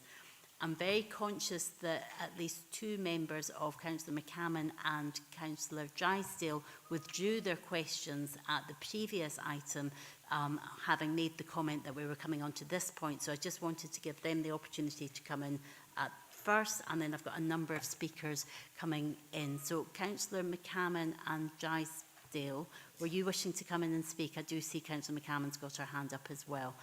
But yeah, Councillor McCammon. Yeah, thanks for that, Chair, and also thank you for the reminder of when it's relevant to speak on items. I'm going to try and keep this brief because, you know, being a councillor in the West, and it's difficult not to be parochial in this topic because the need right across the region is so vast for each individual ward even. I think it's difficult not to be, but so I'm going to ask for clarification and reassurance on behalf of my constituents, and it comes from them asking me to do so, or asking Finlay Carson MSP. So Finlay Carson held some drop-in settings across the region, and specifically over in the west, because that seemed to be where, as we've discussed at length, and I won't go over it, you know, where we were looking, it was looking unlikely to get operators and operators dropping out at the last minute. But however, you know, hopefully going forward, we, you know, are seeing that getting better and better in terms of the services. But one of the biggest questions, I think it was from the Port William drop-in, was that the communication side of things. So once the timetables, for example, for the Maccas was confirmed, when it was publicised, some of them were missing, and that caused huge extra angst within the community. So the constituents of that area specifically have asked me to ask the question on how that happened, how were the routes missed when the timetable was issued? And going forward, can officers reassure them, and councillors as well, reassure them that the timetable that has been published is the one that is you know, currently up on the website, for example. Secondly, as I mentioned, the need for each ward across the region is so different, so rural in some areas, less so than others, more so than others, sorry. So I'd like to request that when there are significant changes, or there, even in the next perhaps few months, for example, that we get a report to each area committee, because like I say, we're relevant because it is so different across the region. I think it's important that each ward or each area is reported on, and not just a one size fits all in terms of an E&I committee, for example, or enabling customer service, wherever it shall sit. So those are, hopefully I've made those clear. And again, it's just really comments, but questions again from my constituents, and the request for the area committee report, please. Thank you, convener. Thank you, Councillor McCammon. I'll maybe turn to Gordon first of all for those. Thanks. Thank you, convener. Thank you for your questions, Councillor Mohammed. Excuse me. So, you're right on the timetables for the 415 and 416. The first ones that were published were missing segments of that timetable. I believe that there was an administrative issue with what we call the transaction file, which basically it's an electronic file, data file that contains the timetable, the route numbers, the maps, the key points from those journeys. That's the sort of main source of data, if you like, for the timetable. So there was a mistake within that. When we realised that they had been published wrong, we've changed that, and the timetables that are online now are the correct ones. I appreciate that what you're saying about any changes to the timetable should be communicated and consulted, and that's probably the right way to do it going forward. But there's also a process to register in those routes with the Traffic Commissioner, and we need to make sure that we take that into account when we're making any changes. It's not just a simple case of tweaking a timetable going forward for this point, because they're now set in stone to that process. So hopefully that answers your question, Councillor. I'll just maybe turn to Karen in terms of the question on the Area Committee, and then just come back to you, Councillor McCammon. Thank you very much. Through yourself, convener. Thank you, Councillor McCammon. So in terms of Area Committee, I'm happy to have further discussions with Swestran's board in order to consider whether that would be an option for Swestran's officers to produce and certainly indeed bring future reports to Area Committee. So happy to take that forward as an action and share the outcome of the next board with all members in relation to that. I would also caveat that with that would be a significant piece of work for officers to pull that information together, and therefore members would require to be aware of that. But as I say, the next step would be that discussion and agreement with the Swestran's board. Thank you. Councillor McCammon, were you wanting to come back on any of those comments?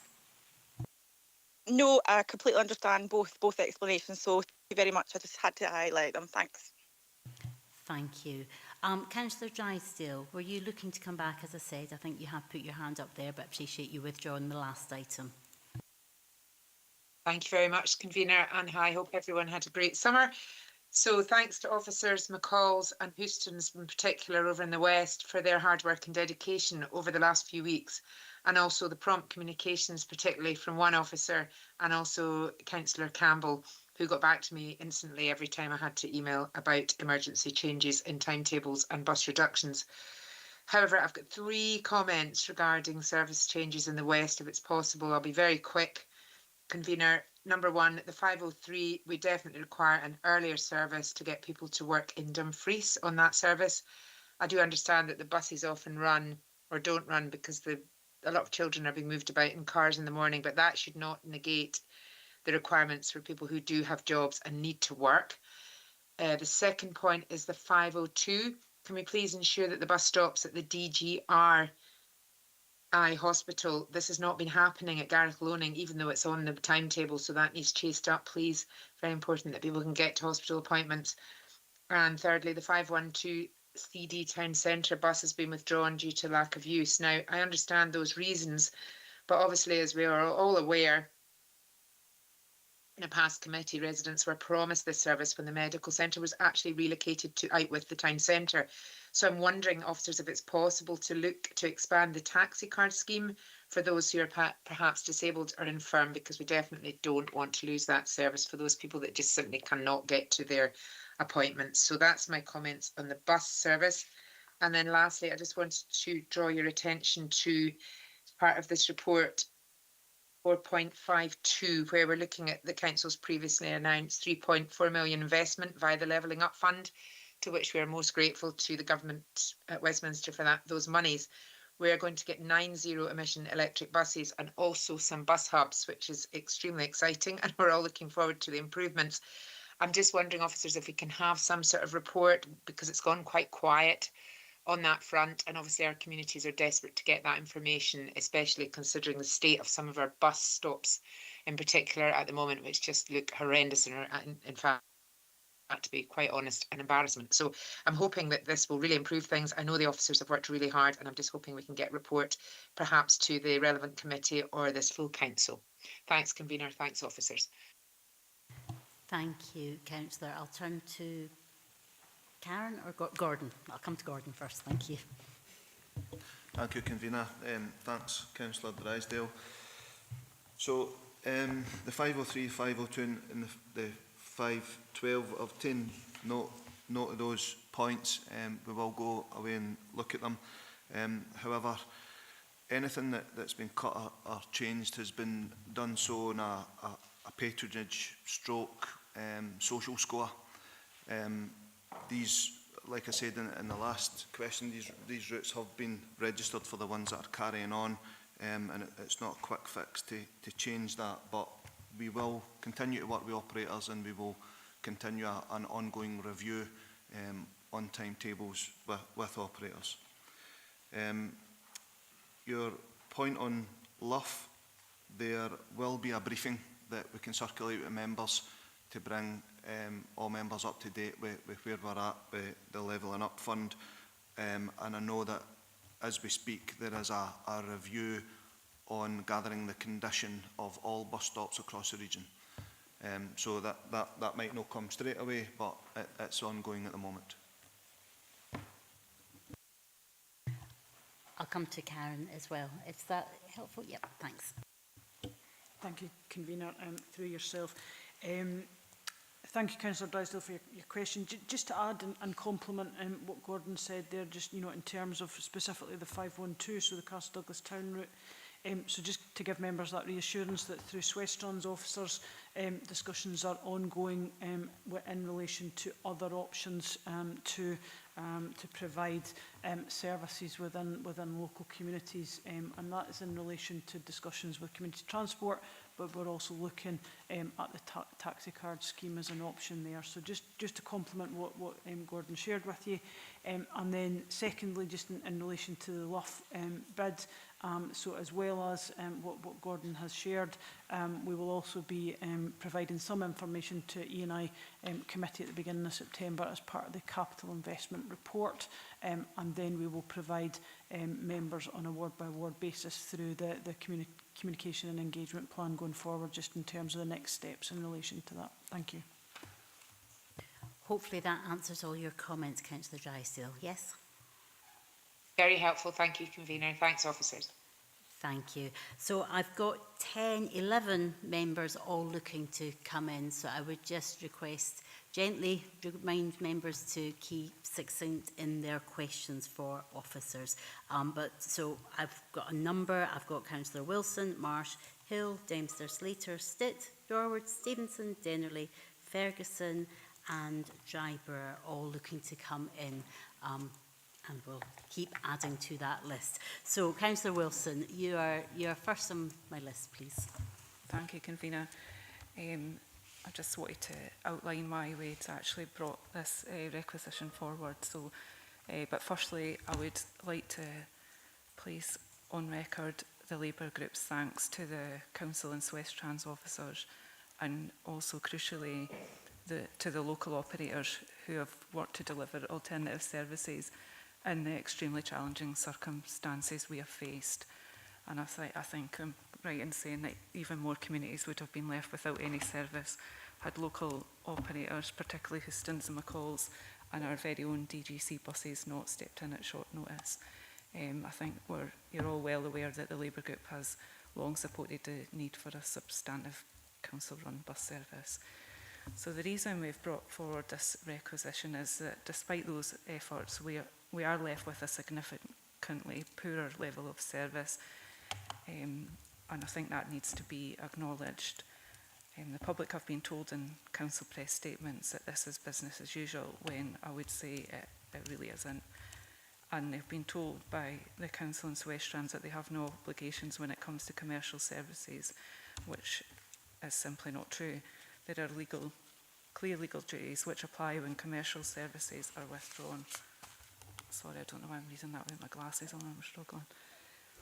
So, under Section 63 of the Transport Act 1985, when a commercial bus service is withdrawn, the Transport Authority must assess the public transport needs arising from that withdrawal, decide what provision is appropriate to meet those needs that would otherwise go unmet, and secure the provision of those services, either by subsidising an operator to run them or by running them directly.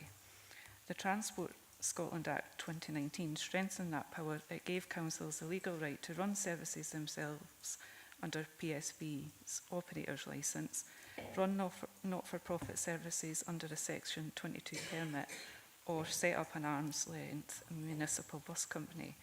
So when Stagecoach pulled out and as other commercial operators stepped in, the steps that should have been taken are clear: a formal unmet needs assessment for each route withdrawn, consideration of all options, including direct provision by the council to replace those previously commercial services that no operator was prepared to take on, and publication of the outcome of that work, including the decisions, so the public could see how the statutory duties were being met.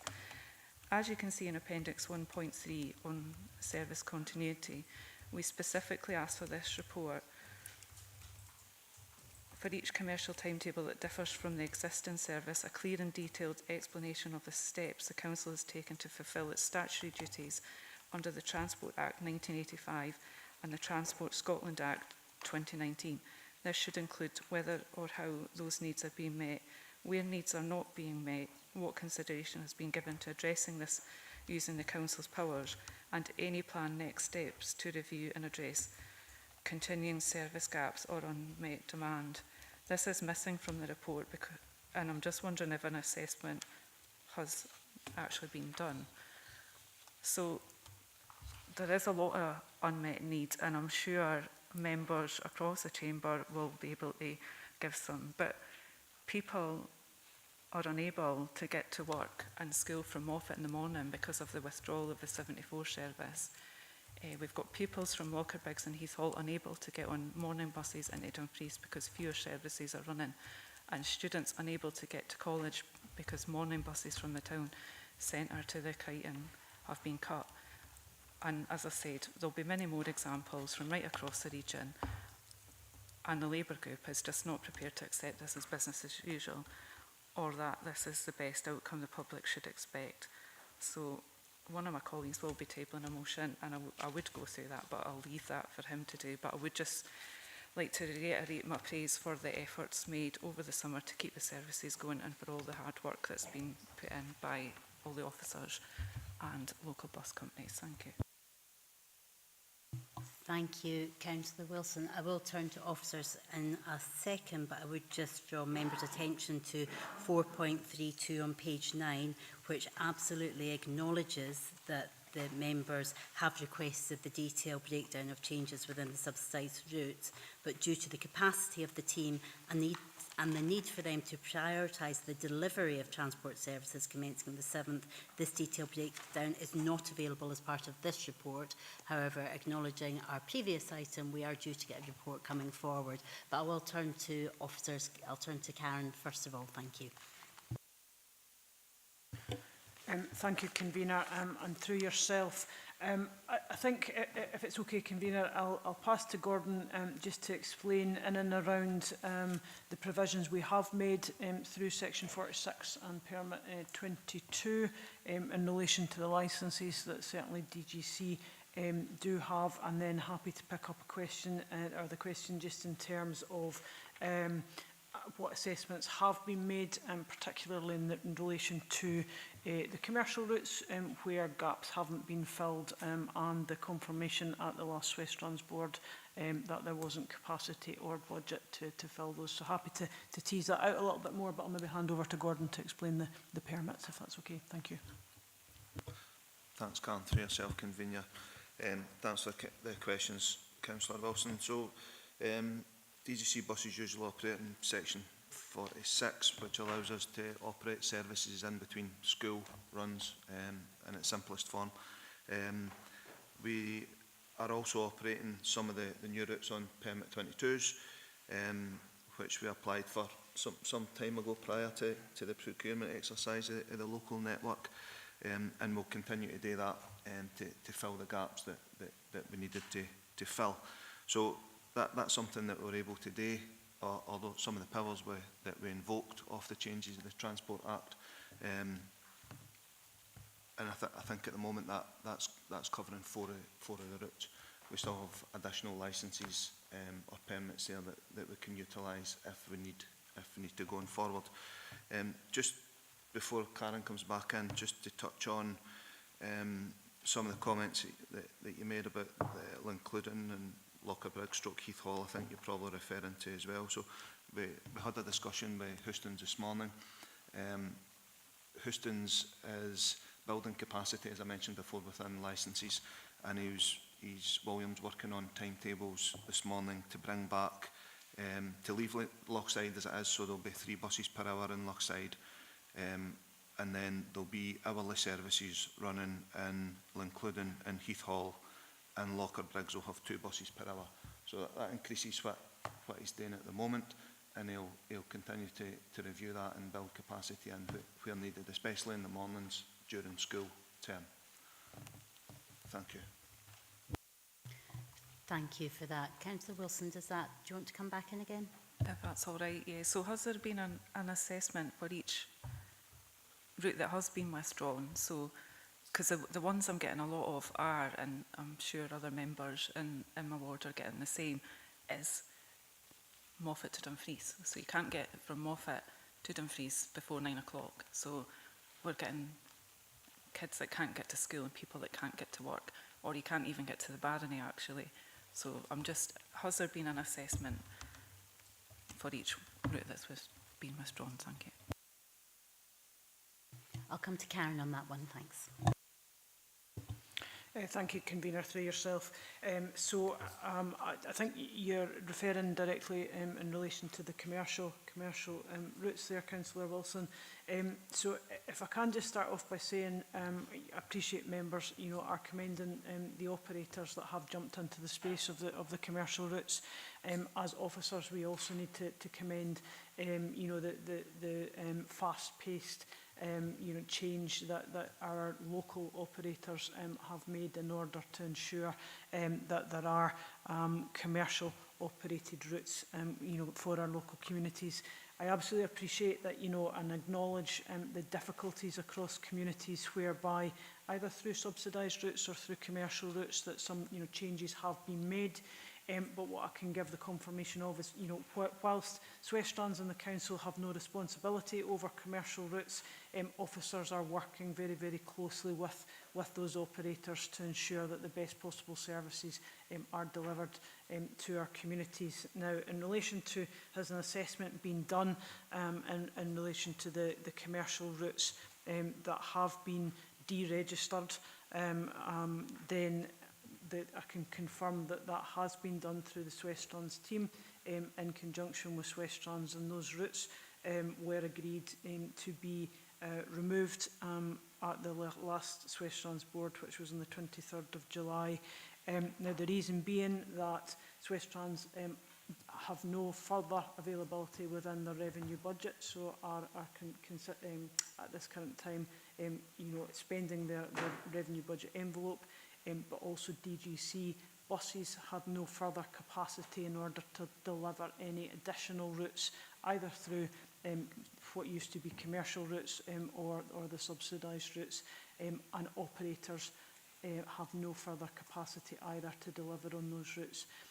Now, to give members of confidence, we will continue to work with operators to look at the development of existing commercial routes, and as Gordon has shared with you, those operators are actively looking to, I guess, increase capacity in some routes and are actively looking at improvements that can be made across each of those.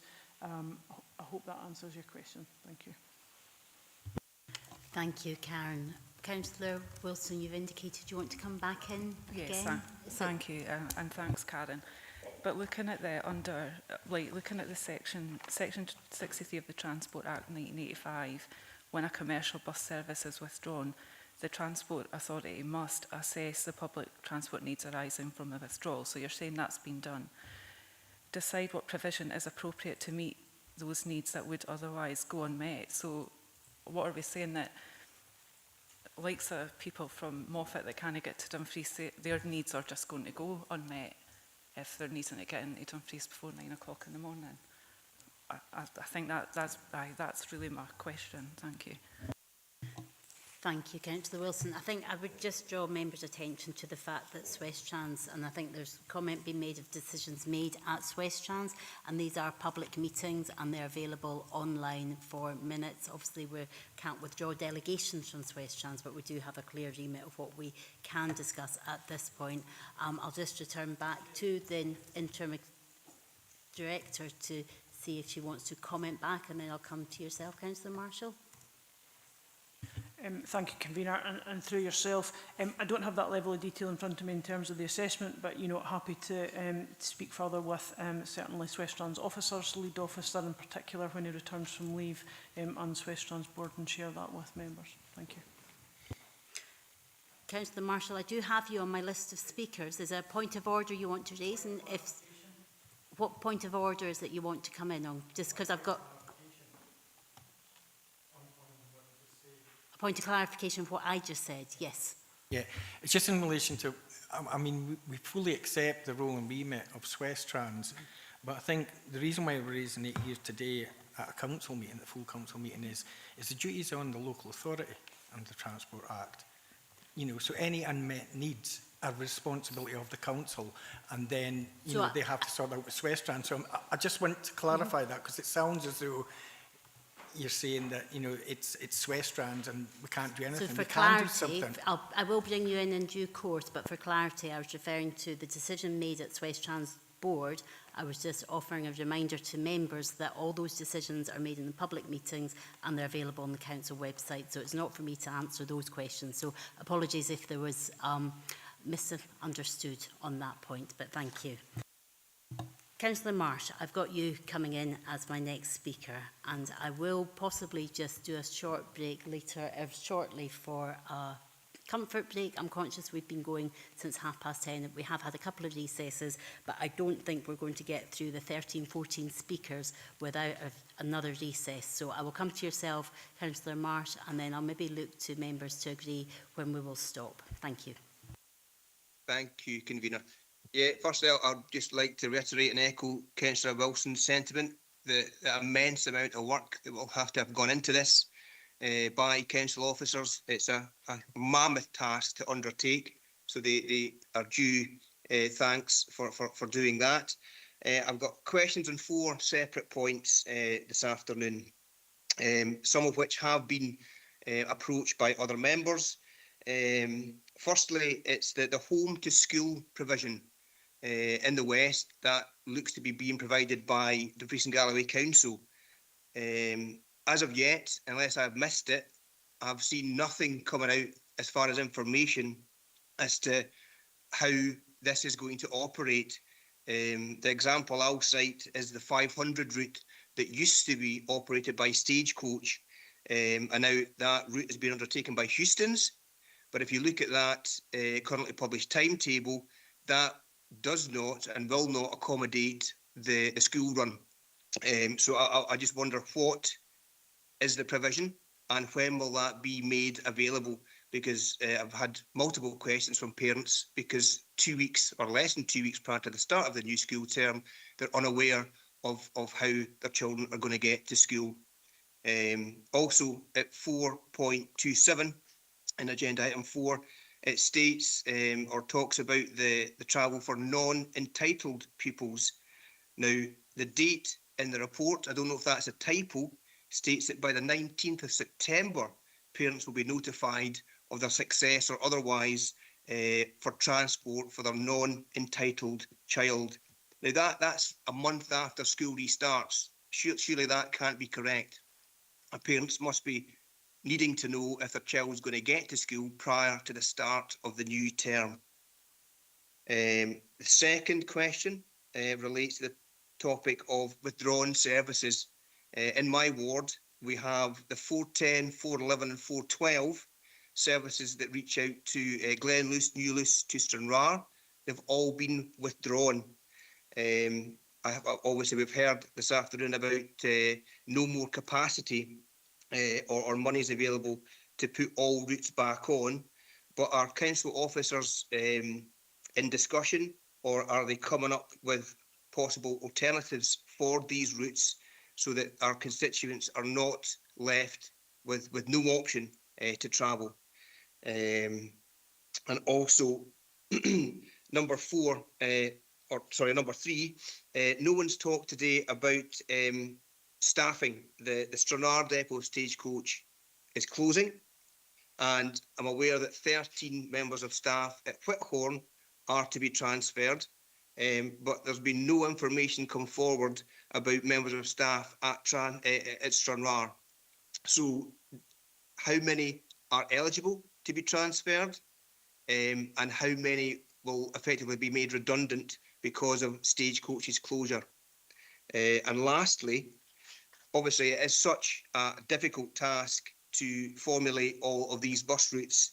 Can we get a firm commitment from officers today to work with Swestrands colleagues over the coming weeks and months after we receive, which we all will do as members, complaints about routes missing or times not working or not being quite right? Can we have a commitment to review or at least reevaluate these routes once it's been underway for a few months and we can see where there are holes within the new timetables? Thank you. Thank you, Councillor Marsh. Quite a few questions there, so I'll maybe turn to Karen first of all. Thank you. Thank you very much. Through yourself, Convener, thank you, Councillor Marsh, for your questions. I will, in terms of the home to school routes, so there was a briefing to elected members 2 or 3 weeks ago now, just to confirm that the whole home to school under the statutory provision is we now have all routes in place for that. In relation to the 500, I will let Gordon come in to explain that just before he leaves, just in relation to that 500 which Stagecoach previously provided and Houstons is now providing. My understanding is that for those what you would class as, I guess, non-entitled, so don't sit within the boundary of the school, who come from out with there to the Douglas Yurt, can now be dropped off at Dashwood Square instead of the Douglas Yurt High School, and that decision has been made by that operator. I allowed Gordon to come in just to allow him to leave because he unfortunately does need to get away, but I'll allow him to come in and then I'll come back in if that's okay. Thank you, Convener. Thank you, Karen, through yourself, Convener. So, Councillor, thanks for the question. So, the home to school transport has been worked on by the teams. It'll operate in much the same vein as it did before. The 6 coaches that we spoke about earlier on will operate for Whithorn, Stroke, Newton Stewart, and two down in Stranraer to cover the requirement for home to school transport. There are, as you rightly pointed out, some gaps that the 75 and the 500 have left for non-entitled pupils, and we are working through that to see how best we can accommodate that without creating new routes, I suppose. So we have to try and create capacity with what's there already, and we're speaking to Houstons and we're looking at within our own team as well. That detail will be available in the coming week, next week, before the schools are back on 21st. Thank you, Gordon. Karen, do you want to come back in, please? Thank you, Gordon. I should just say thank you to Gordon for attending today. And as I said at the start of the meeting, perhaps not all operational questions will be able to be answered in full. I really appreciate the time and effort and officers giving up annual leave in order to attend full council today. So really appreciate that. So thank you. Karen, I'll come back to you. Thank you, Convener. There was 4 other points Councillor Marsh made. I'll cover 3 of them and then I'll hand over to John Thinn, who's online just in relation to paragraph 4.27. So if I could cover off the other 3 elements, so the 410, the 411 and the 412, those services have been withdrawn, as members will be aware. Just to provide members with that assurance, so we are looking at other options. Swiss Trans officers are working with other partners within the local area to look at other options to mitigate the loss of those services, and that will include also as well options in relation to the taxi card scheme. Those services, just to confirm, have been withdrawn due to patronage and usage, specifically in relation to those ones. The 4th point was in relation to TUPE. So I can't go into the detail in relation to that, but what I would say is officers from Legal Services, HR, from Dumfries and Galloway Council have been working very closely with Western Buses Stagecoach for a number of weeks now, and there is a certain, I guess, percentage of work that feeds into the TUPE process. Now 13 staff, as you have rightly stated and as is stated within the report, have transferred into council employment from Western Buses, and the other members of staff, as far as I'm aware, have either been redeployed or been made redundant by Stagecoach. In parallel to that, the council, as stated within the report, have also recruited fast-track recruitment, 7 additional employees to support the rollout of the services of DGC buses. And before I hand over to John Thinn, your last point there, Councillor Marsh, we absolutely appreciate, that operators, including DGC buses, do need to settle into the delivery of new services, new routes, new timetabling, and certainly Swiss Trans officers and council officers will continue to work with the operators to look at improvements and efficiencies that can be made across the board, and they will be reported back through Swiss Trans board as per process. Thank you. I'll hand over to Jonathan if he's online. He is online. Lovely. Thank you. Thanks, Karen. And just in response, Councillor Marsh, just regarding the date of the 19th of September, that is actually correct.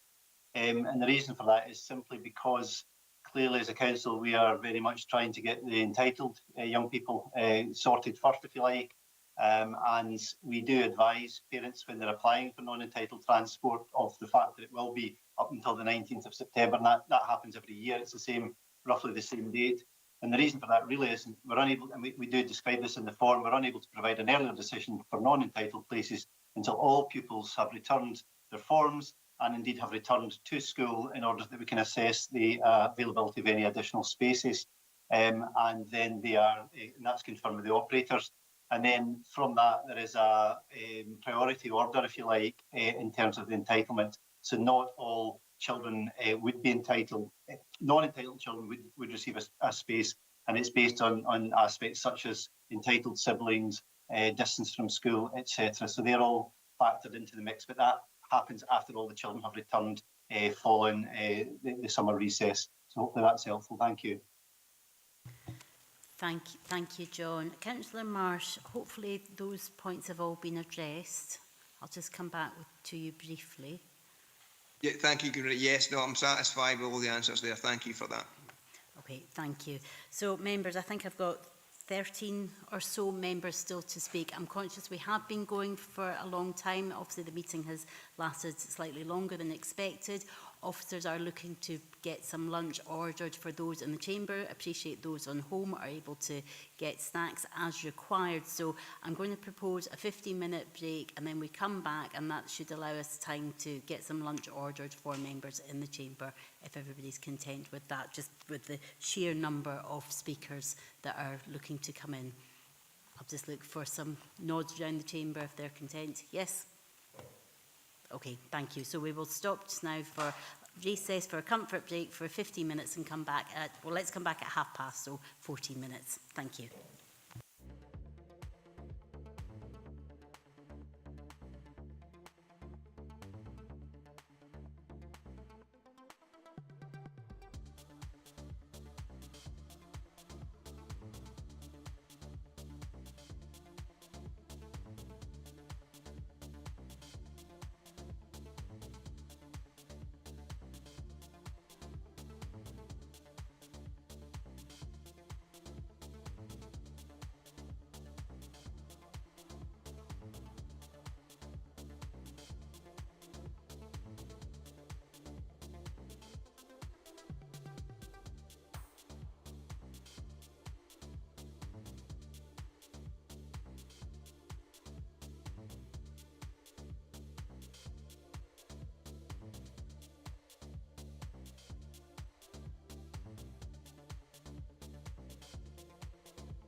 Thank you, members. So, as I said, we've got a number of speakers looking to come in. So, the first one I've got on my list is Councillor Hill. So, I'll just run through what I've got. I've got Councillor Hill, Dempster, Slater, Stitt, Dorward, Stevenson, Dennerley, Ferguson, Dryburgh, Marshall, Mail, Lowe and McFarlane. So if I've missed anybody out, apologies. I'm trying to keep an eye on the room and online, and Nick's keeping me right as well in the chat. So Councillor Hill, I will come to you next, please.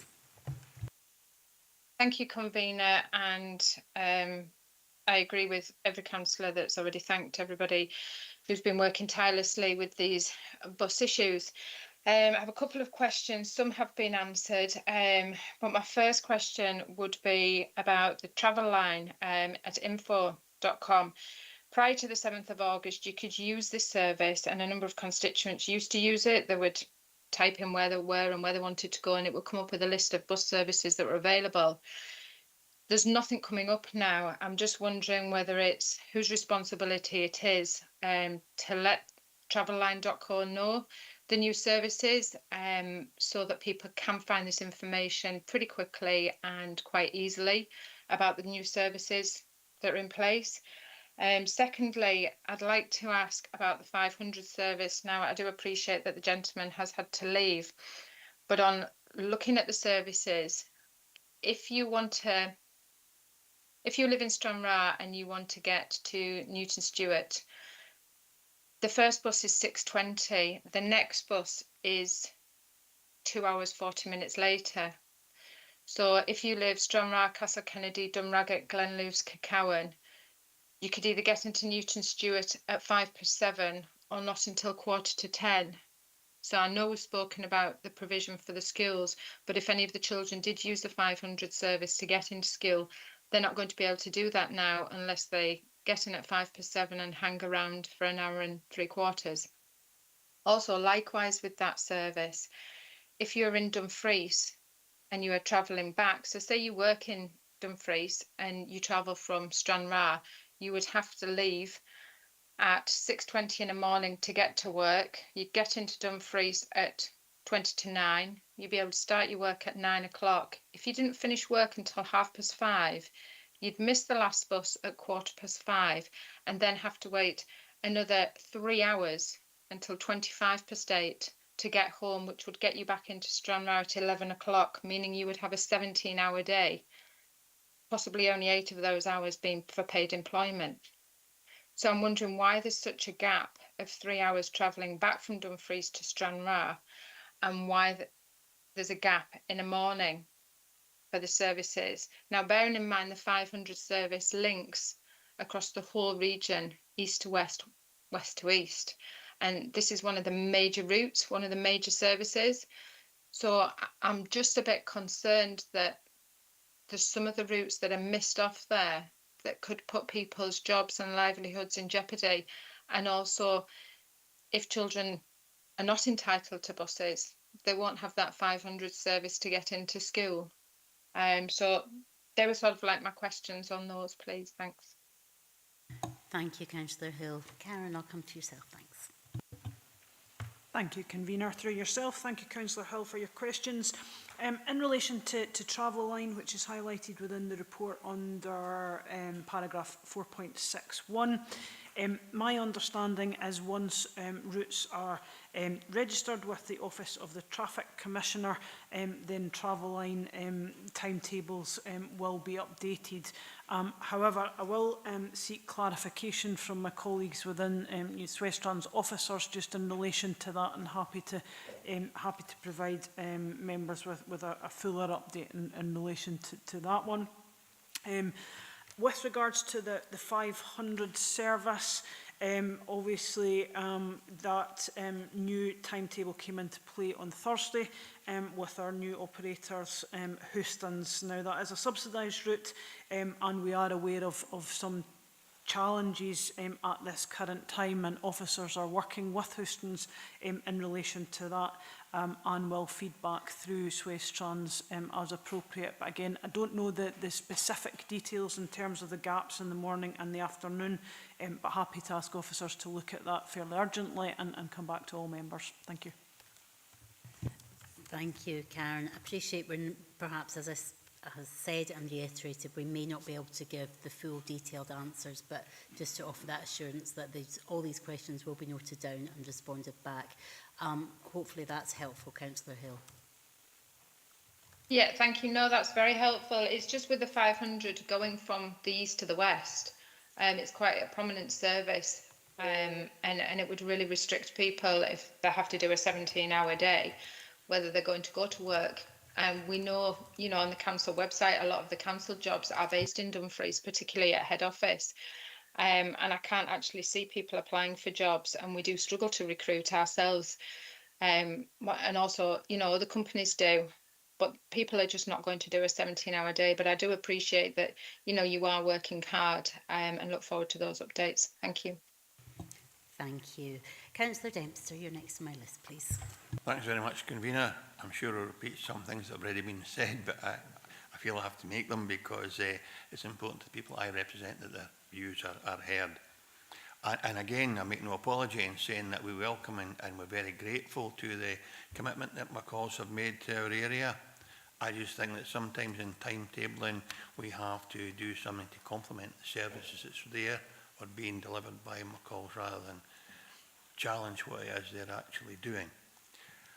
We stand accused, Convener, of potentially placing children at risk, and that's emails I have had from a number of constituents in Closeburn. And the basis for that assertion is that if you look at the number of vehicles that are travelling from Dumfries to Thornhill Walsall Academy in the morning, given the number of pupils that are on the buses, there is a concern that there will not be enough capacity to accommodate the non-entitlement children going from Closeburn into Thornhill. And likewise, returning at night with the entitlement children that are on buses and the number that are being provided, there's a risk that the Closeburn children will not get home. That means they would have to walk a very dangerous road, the A76, with no footway on either side. And it's all very well us sitting now with summer clothing on in comfortable circumstances. This will be in the winter, in the dark, where walking the road at any time is dangerous. So I'd be anxious to see some investigation into the number of vehicles that are travelling in conjunction with the number of pupils that attend the school. And there was a suggestion from the Community Council in Closeburn that the 213 services could be redirected from Thornhill as far as Closeburn to take up the capacity. Well, that's something that can be done, I know. It's certainly something I will share with Karen after the meeting and with other officers to see what we can do to support the pupils at Closeburn going to Wallace Hall. The other issue along the same lines is in Kellahome, where it's a 7-minute journey from Kellahome and Kirkconnell to Sanker Academy, and the bus leaves at 7:30 for a 9 o'clock in the morning start, 7:39 if you want to be exact. It's far too long for pupils to be standing out in cold and adverse weather conditions, waiting to get into the school, and likewise, instead of a 3:20 pickup in the evening, it's now 4 o'clock, so kids will be hanging around, and again, Sanker Academy sits in the perimeter of the town and adjacent to A76. It's not a satisfactory situation, and I hope that we might be able to somehow review the times of uplifting, bearing in mind that Kellahome Kirkconnell is the 4th highest SIMD measure of deprivation in the whole of Scotland. No every child will have appropriate clothing to be standing out in the cold and wet, and we should be targeting the timetabling for the pupils rather than to just simply accommodate the provider, and that's notwithstanding the fact that we're very grateful that McCalls have indeed stepped up. The other issue raised me was the 246 that used to go to Cumnock. It now goes to New Cumnock, where passengers are expected to get off the bus and join the 43 service to Cumnock with an 8-hour window before they can return to pick up again to get back to Kellahome, Sanker and beyond. 8 hours you've already tried today, Convener, to organise a lunch because we've spent too long in this chamber and it's been 4 hours. My constituents are expected to stand 8 hours in Cumnock. they'll have to spend money to do that, and that's to get medical and professional appointments, opticians, etc. So it's not acceptable, and again, I trust that we will do something to address that issue. And on the 246 as well, and I did mention earlier, and I'll say again, no evening service at all, no service in Dumfries where people can either spend some money in the town, socialise, or visit folk in hospital. Something that has to be addressed, because we can't leave 7,000 or 8,000 people simply marooned in their own homes every evening and weekend without addressing it in some way. And lastly, the 101 service. If you look at page 25 in your papers for this agenda, you will see that Dumfries to Moffat, the additional service through the 101 has been welcomed, but it's at the cost of my ward. We no longer have a 101 service, which is Dumfries to Edinburgh. Students, family, can't get beyond Karen Bridge. And there is a terminus at Abington, but I am told by constituents that it's no featured on the timetabling. Therefore, no one knows if they get to Abington, they can then catch an alternative bus into Edinburgh or beyond. Something again we need to look at, because the 101 was subsidised through my ward, it no longer is.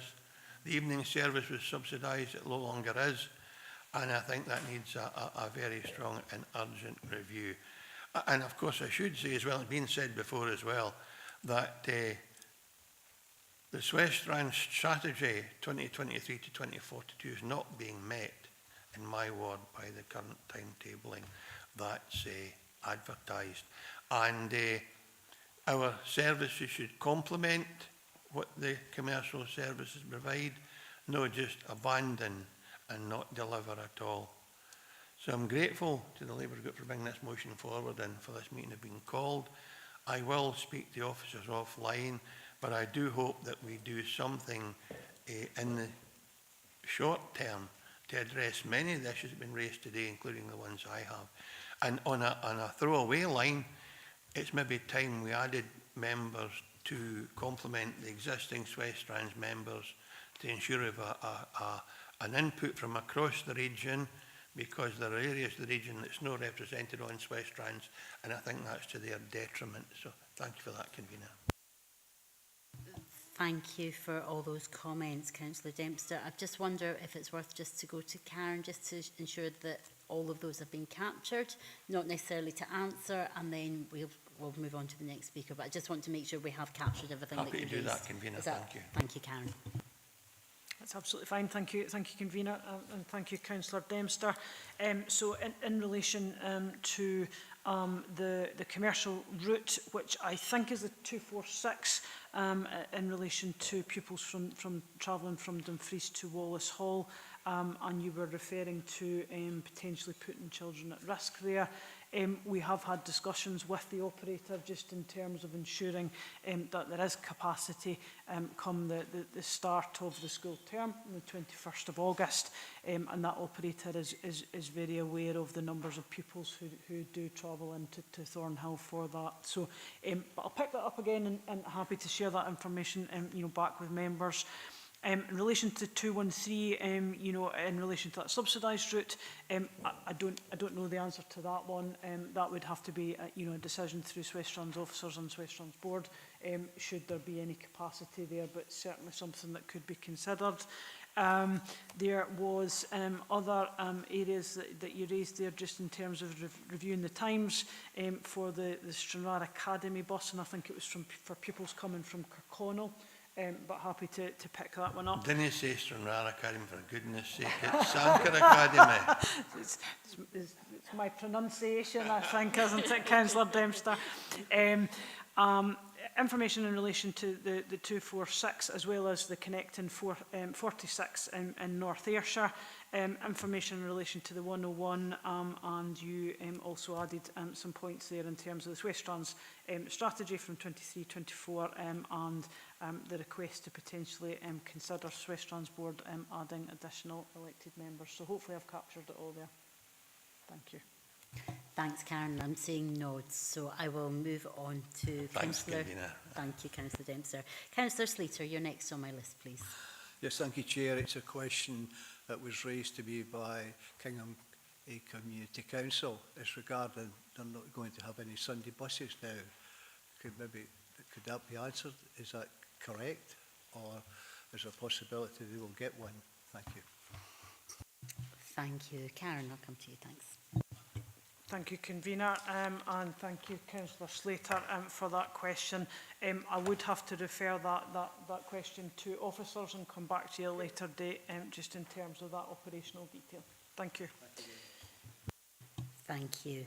Councillor Stitt, you're next on my list, please. Thanks, Convener. I was looking at the back page of the report, and it says about 501 service. I'm glad my calls have took it on, although it's a reduced service. It says the public were consulted by operator via Facebook. Well, I got the bus down last Wednesday to come to something else in Buccleuch Street, and I had to tell about every person on the bus what the new timetable was going to be, because A, some were on Facebook and some couldn't access the council's website. I contacted the Director and Transport Manager, Kirsten Stannis at McCall's. There's a bit of a problem that the last bus, there used to be a bus at 5:15 with Stagecoach, then the next bus after that was 6:30 McCall's. But in their wisdom now, McCall's have took away them two services and put one in at 25 to 6, which is having a detrimental effect on a lot of people who work in Dumfries, who used to rely on the 6:30 bus to get home. In fact, there's one person said they might have to resign for their job because they haven't got access through a car. When I raised this with them, Kirsten said the timetable is not set in stone. She said we might look at it another month or two, but that's a lot of good of people's jerked in their jobs because of the bus network. And in case you get any complaints, Karen or Lisa, there is a lot of notice board bus timetable stuck in the time in Dalbeattie bus shelters. I did that last Wednesday afternoon so the public could know what buses they were getting. Some it's not very because I didn't in black tape and sellotape, but to me it was the only way the public were going to know what time the buses were. But I just think today with that 6:30 bus at night has got to have a serious effect on local people who work in Dumfries. Thank you, Councillor Stitt. Karen, did you want to come back just to confirm those comments and questions? Thank you, Convener. Thank you, Councillor Stitt, for your questions. I am aware, and you said you've had a direct discussion with McCall's. I'm aware of some challenges in terms of the timetable, and particularly in and around the evenings. So, happy through West Strand's officer to have the officers to have those discussions with the operator directly and feed that back. I'm also aware that they've done some own marketing and communication themselves through Facebook and have received some really good comments back, and are indeed changing their timetables to reflect that, particularly on their commercial routes. In relation to the sort of bus timetabling, and I've captured some of this within the body of the report. So as the timetables have and continue to change and evolve, we haven't put hard copy bus timetables within bus shelters yet, so thank you for doing that on our behalf. It is something that we're looking to progress, through West Strand's officers, as well as through our customer service centres, leisure centres, for example, as well. And also going forward, and again noted within the report, one of the next steps in terms of communication and marketing in terms of bus timetabling is having potentially a more appropriate website, potentially an app, and that's something that would be recommended to a future board of West Strands to consider and take forward. Thank you. Thank you, Karen. Councillor Dorward, I've got you next, please. Thank you, Convener, and thank you for the report. I do echo the sentiments of fellow councillors, and regarding the work carried out by Council West Strands, even officers and commercial suppliers under extremely challenging circumstances, and I fully accept that due to a number of factors I may not receive answers to specific operational questions, so don't worry, you're all right. Therefore, I'm content that these will be noted and addressed via email or seminar, whatever, that's fine. I'm not trying to put you under pressure. But I will be unashamedly parochial here, which is not something I normally do at full council, preferring to contact officers directly about ward work. The strength of feeling about constituents, about cuts to bus services is extremely strong, especially in Heathhall and Lockerbriggs, which are areas I represent. We have a collective population of almost 9,000 people, which is roughly 28% of the population of Dumfries.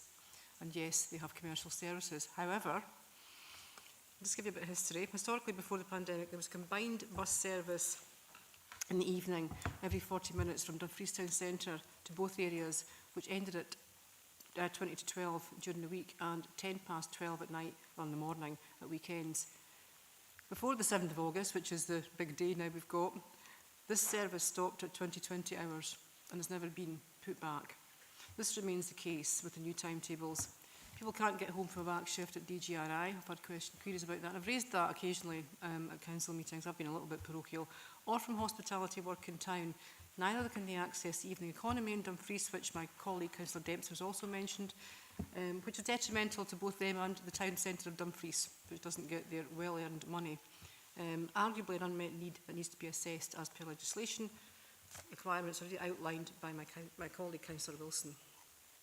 On page 25 of the report of agenda item 4, appendix 3, the dedicated Heath Hall service has been removed, and there are apparently now only 2 recognised bus stops in Heath Hall. I don't know, I've not counted them, but that's what people are saying to me. So as well as being unable to return home from work, people cannot get into work, and when the schools start back, some pupils will not get into school for 9 o'clock, which is causing all sorts of issues. And I've had a number of phone calls, emails, WhatsApps, any way you can contact the councillor done. So I'm heartened by Gordon's update that things are being looked at by commercial suppliers and the council.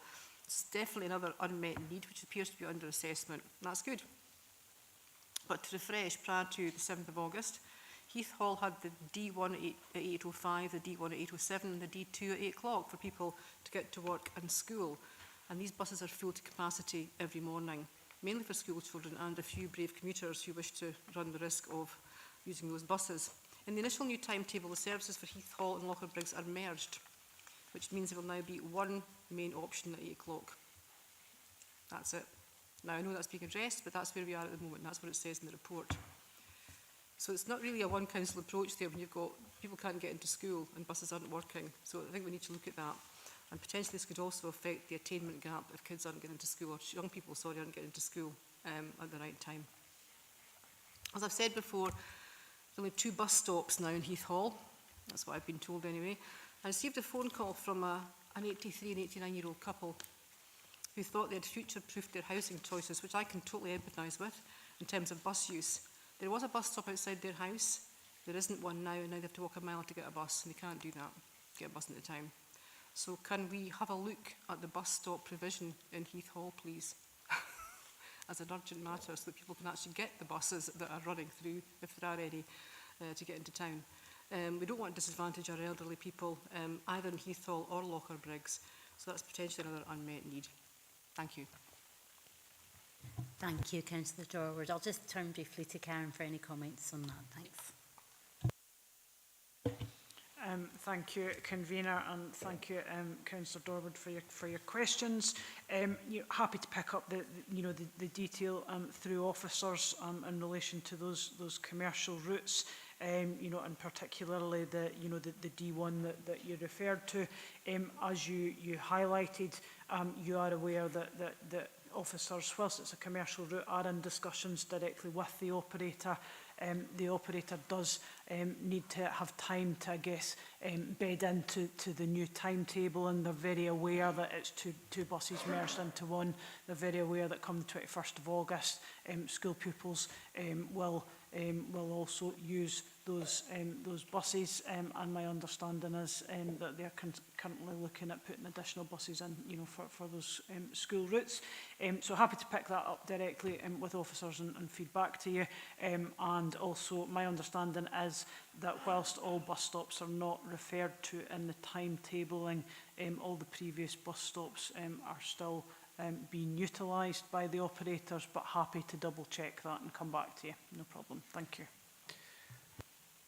Thank you, Karen. Thank you, Councillor Dorward.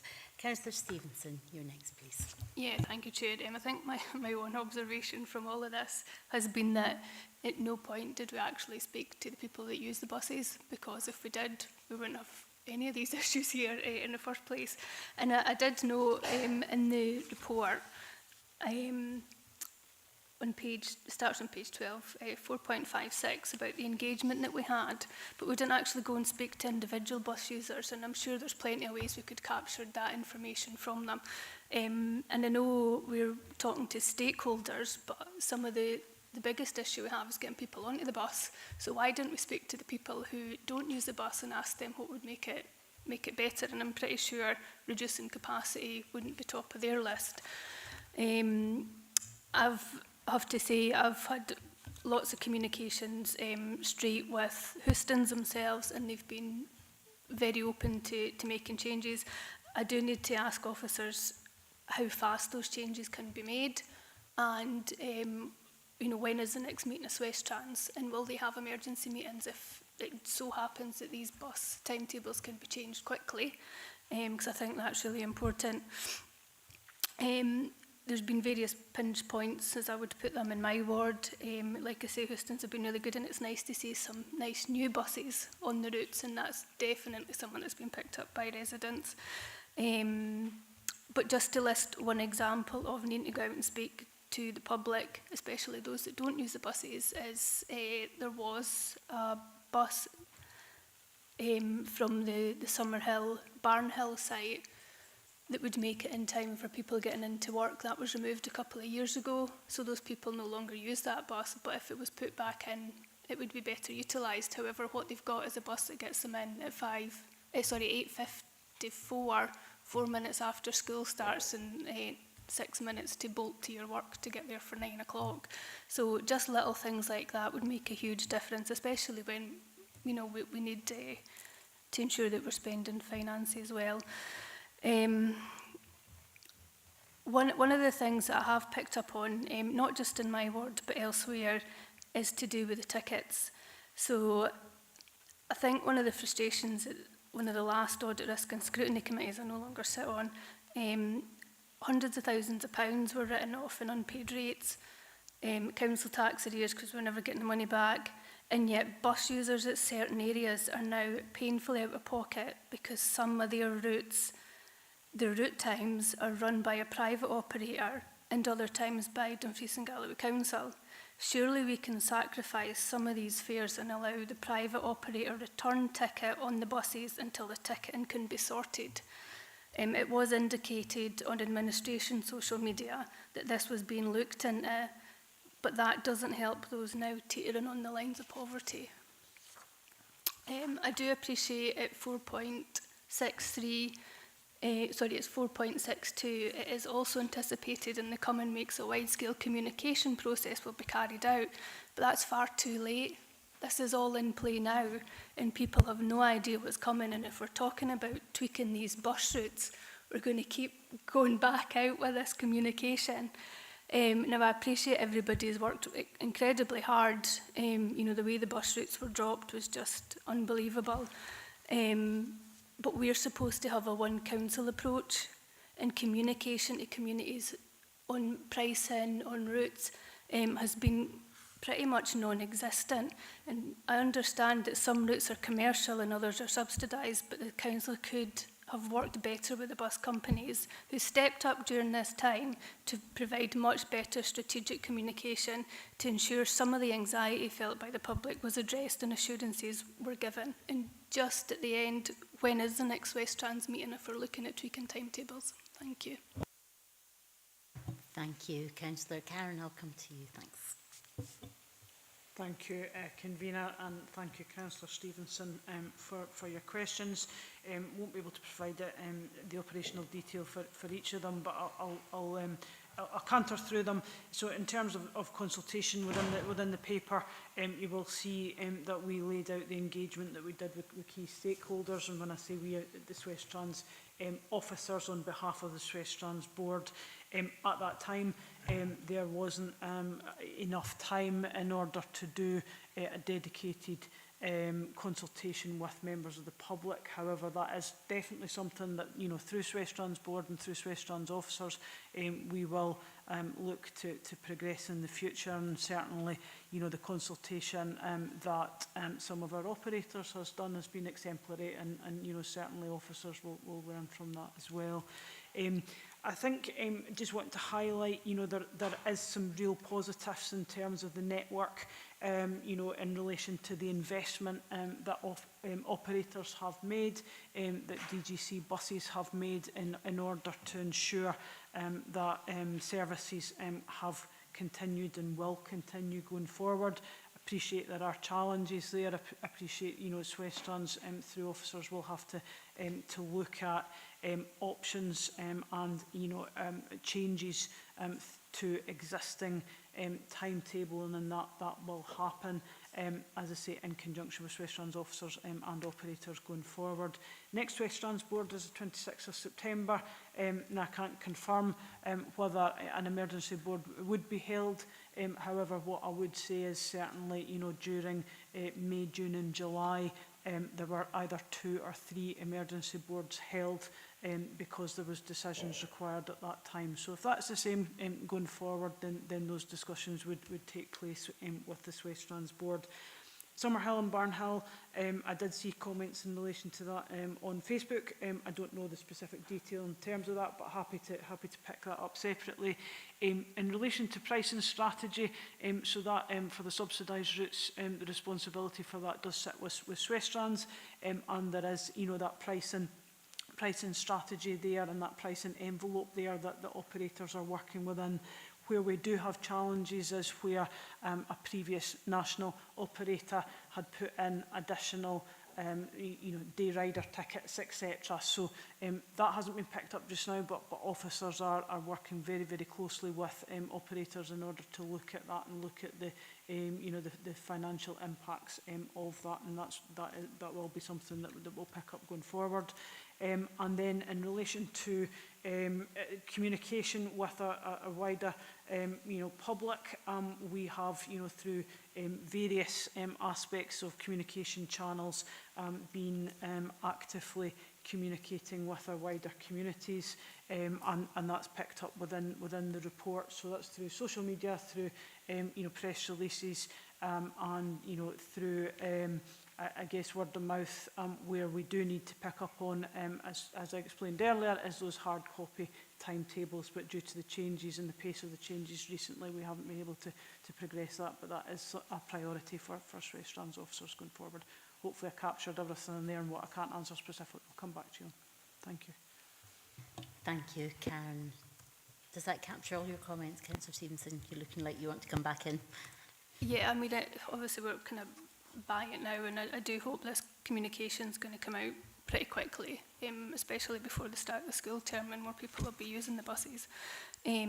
But what people were wanting to know weren't just that, you know, Westrans had ticked a box and that's you got a bus on that route now, regardless of what time it comes. It was, they were wanting to know if they could, if, you know, their disability badge was still accepted, if that had been accommodated for, and if people would still be able to get on the buses if they were in a wheelchair. You know, there's lots of stuff like that, and pricing strategies. These buses changed in the middle of August. So people in July, people that were paid at the end of July, they didn't know how much money to set aside for bus routes, you know, and it's just little things like that we miss, but that pulls people right down into that level of poverty that, you know, they've never known before.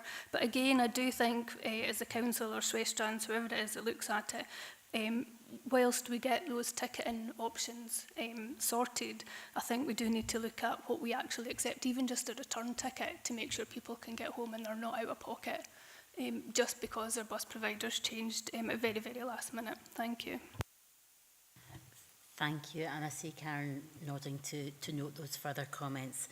So, members, I have been informed that we have managed to get some lunch together. It is 2 o'clock and we started the meeting at 10:30 this morning.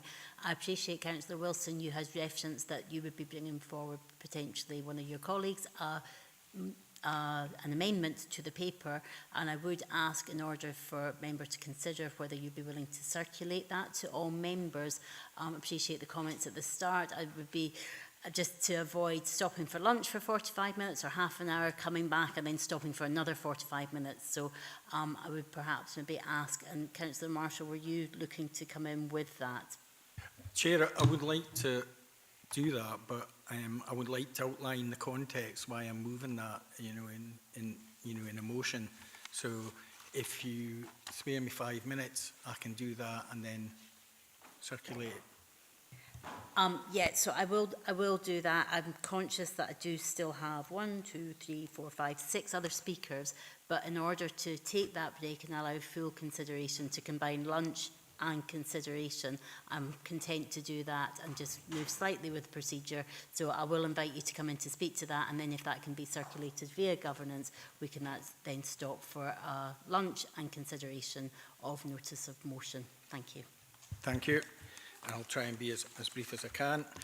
And as I said, I think I will be proposing a number of amendments to the recommendations, and also suggesting a number of other recommendations to be considered.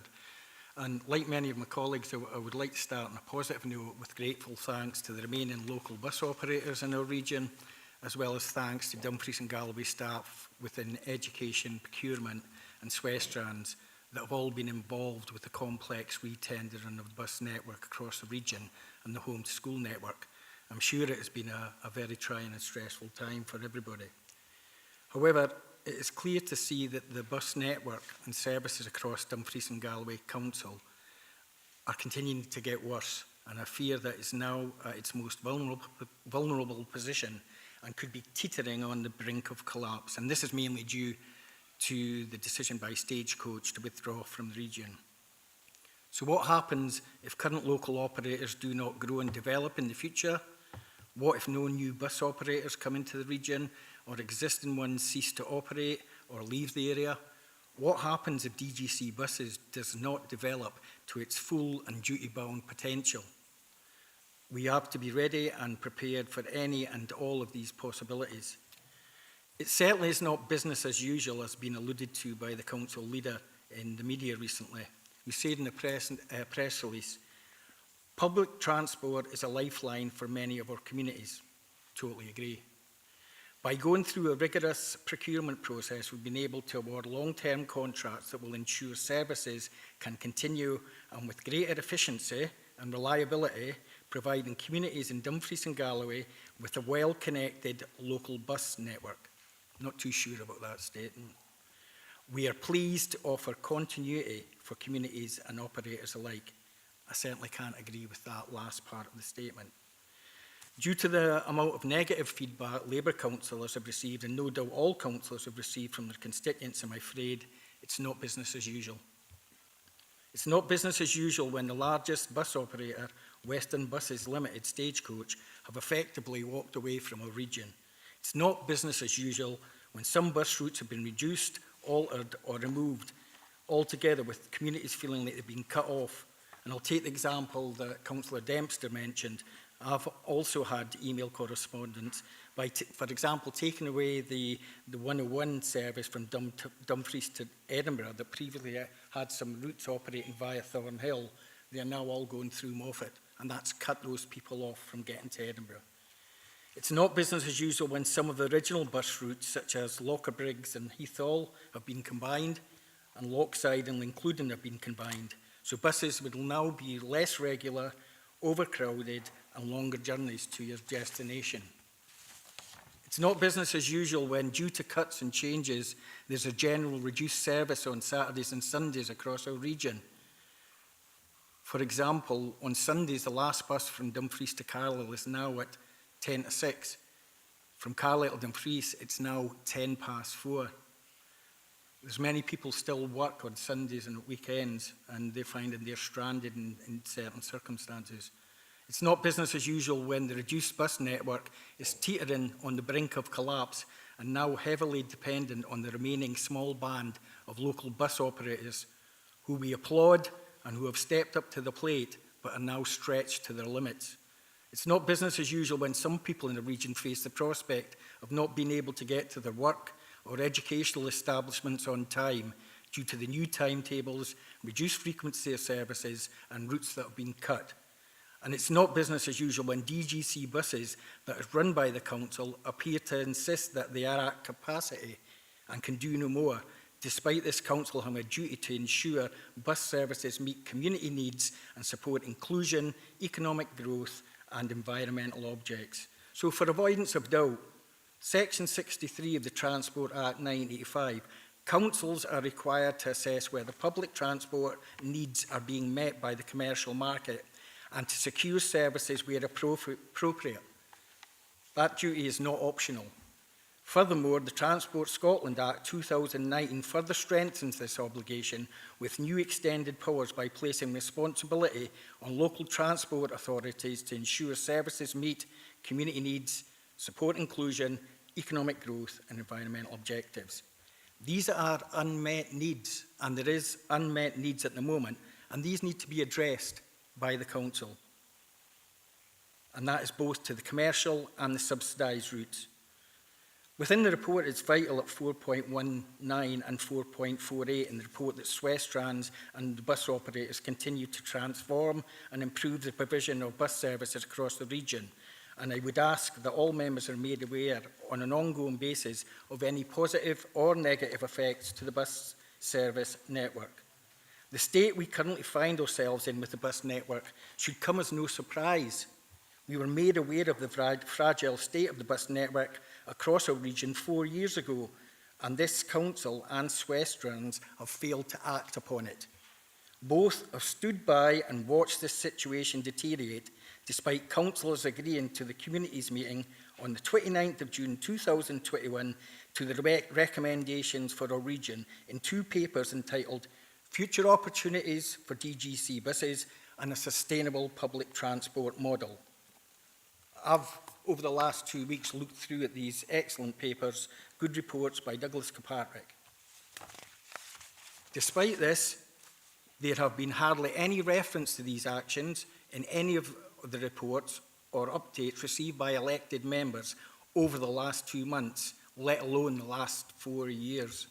Back in 2021, it was agreed, amongst other things, that in relation to the first paper, Sustainable Public Transport Model, which addresses a lot of the issues that would have addressed a lot of the issues that we're facing now with regards to engagement, etc., with the public, as Councillor Stephen alludes to. We agreed that work to establish a new public transport model was to be phased over 2 years, from April 2022 to March 2024. Included in this was the consideration and development of options for DGC buses, including PSV operation. So, on the future opportunities for DGC buses, I'll make a reference to 4.4. Page 12 says a bus service improvement partnership could be investigated in this report. Guess what? Also included at the communities meeting 4 years ago was the preferred option to, wait for it, establish a bus service improvement partnership. Whilst the improvement partnership approach was agreed at the time, it was also identified that our bus assets were being underutilised, and by our buses I mean DGC buses. So one of the other 4 options which was developed and presented for DGC buses to become a municipal company, but would require significant investment in the infrastructure and staff. This is what's happening now, to enable it to become a PSV operator. There were 3 main areas back in the time. 1, need for investment in DGC fleet of buses. Back then we had 36 buses. We now have 77. Do we want any of these to be sitting in depots, especially the ones that do the school journeys, when they could be doing routes across a region? Can I just remind you, you have 5 minutes, and you've been going longer than 5 minutes, so can I ask you to sum up and move your motion? Sum up. I'm nearly finished. More staff. We actually now, we've taken on 13 TUPE or Western bus drivers and 7 additional staff due to expansion. More capacity depot infrastructure. We have the 5 depots and we seem to be able to accommodate that. Nearly finished. Even back in 2021, it was recommended that Councillor Marshall, you have been going on longer than 5 minutes. If you want to just present the motion, and then we can then take a recess to discuss that. If you want to speak towards that afterwards, I'm fine, but you did say a few words to introduce it. Thank you. It'll probably take me another 5 minutes to read through the changes to recommendations. So, going to the recommendations, 2.3, note the significant work which has progressed over the last few months by Swestrans, council officers and local bus operators to procure and deliver transport services across the region's bus network. 2.4, note that the local bus network subsidised is the responsibility of South West Scotland Transport Partnership. Home to school is the responsibility of the school, and commercial routes are the responsibility of individual operators. However, that under Section 63 of the Transport Act 1985 and Transport Scotland Act 2019, the Council and Swestrans have a legal duty to assess public transport needs arising from the withdrawal of commercial services and the power to operate such services directly or through subsidy where appropriate. Express concerns that no clear evidence of such assessment or consideration of direct operation is provided in this report. 2.5 I'll leave in at the moment, but through further debate I would like to know, what the reason why we're writing to the Scottish Government when they haven't promised us anything yet or haven't delivered anything yet. But I'll leave it in at the moment. 2.5, agree as outlined in paragraph 4.55 to write to the Scottish Government and Transport Scotland. 2.6 is amended to recognise the gaps in bus provision that have emerged during the current process and public concern over timetable and capacity changes, and therefore the urgent need for improvements to the network, including the measures set out in paragraphs 4.48 and 4.55. 2.7. Develop a full business case to be presented for consideration at the November 2025 Economy and Infrastructure Committee meeting on the potential for GGC buses to become a municipal bus company or for the council to obtain a full PSV licence to operate bus services throughout Dumfries and Galloway. 2.8. Agree that the Council and Swestrans carry out an immediate public transport needs assessment for all areas affected by withdrawal or reduction of commercial services since June 2025, in line with the statutory duty under Section 63 of the Transport Act 1985. 2.9. Receive a report to the November 2025 E&I Committee with options to address unmet needs, including direct operation under Transport Scotland Act 2019 PAWS, short-term emergency contracts, discussions with operators on capacity and partnerships with community transport. 2.10. Require that all future commercial service changes are subject to a documented process assessing unmet need under the 1985 Act, considering all options including direct operation and publishing decisions to evidence compliance with statutory rules. And finally, we're pleased to note, 2.11, agree that, in light of the issues arising from the late tendering of the school transport contracts in 2025, future tenders to be issued no later than autumn of the preceding year, unless there is a formal council decision to the contrary, and that any operational changes such as timetable revisions are identified in sufficient time to allow a full and competitive procurement process. Thank you, Councillor Marshall. So I would urge members, when proposing a motion, to stick within the 5 minutes. I appreciate there's a lot in there, and as indicated, there are still 6 members still looking to come in to speak. So the debate has not been concluded, but lunch is available to us. That is a Councillor Driver is looking to. Is that looking to second? Yeah, just to second the motion, Chair. Okay, thank you, Councillor Driver. So, as I say, I still have various members looking to come in to ask questions on the debate. Lunch is here. That is a significant motion that you've just read out there, Councillor Marshall. So I would ask that it's circulated to governance so that we can fully consider over lunch. And because of the substantive nature of that, I'm going to call a recess for an hour. So we will come back at 3:20. That allows members to get some lunch, and then also for members to take some time to consider the motion that you've just proposed. Thank you.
Thank you, members, and hopefully you all got something to eat. I've had a request for a further recess of 20 minutes, so I'm going to pause the meeting once again for a recess for 20 minutes, and we will come back at 22. Thank you.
Thank you, members. So, as indicated before the break, there are still a number of speakers wishing to come in, which may have questions to officers. So I will continue down my list. I have got Councillor Dennerley, Councillor Ferguson, Councillor Dryburgh, Councillor Mail, Lowe and McFarlane, noting that Councillor Marshall has already spoken on this. So I will come to Councillor Dennerley first of all, please.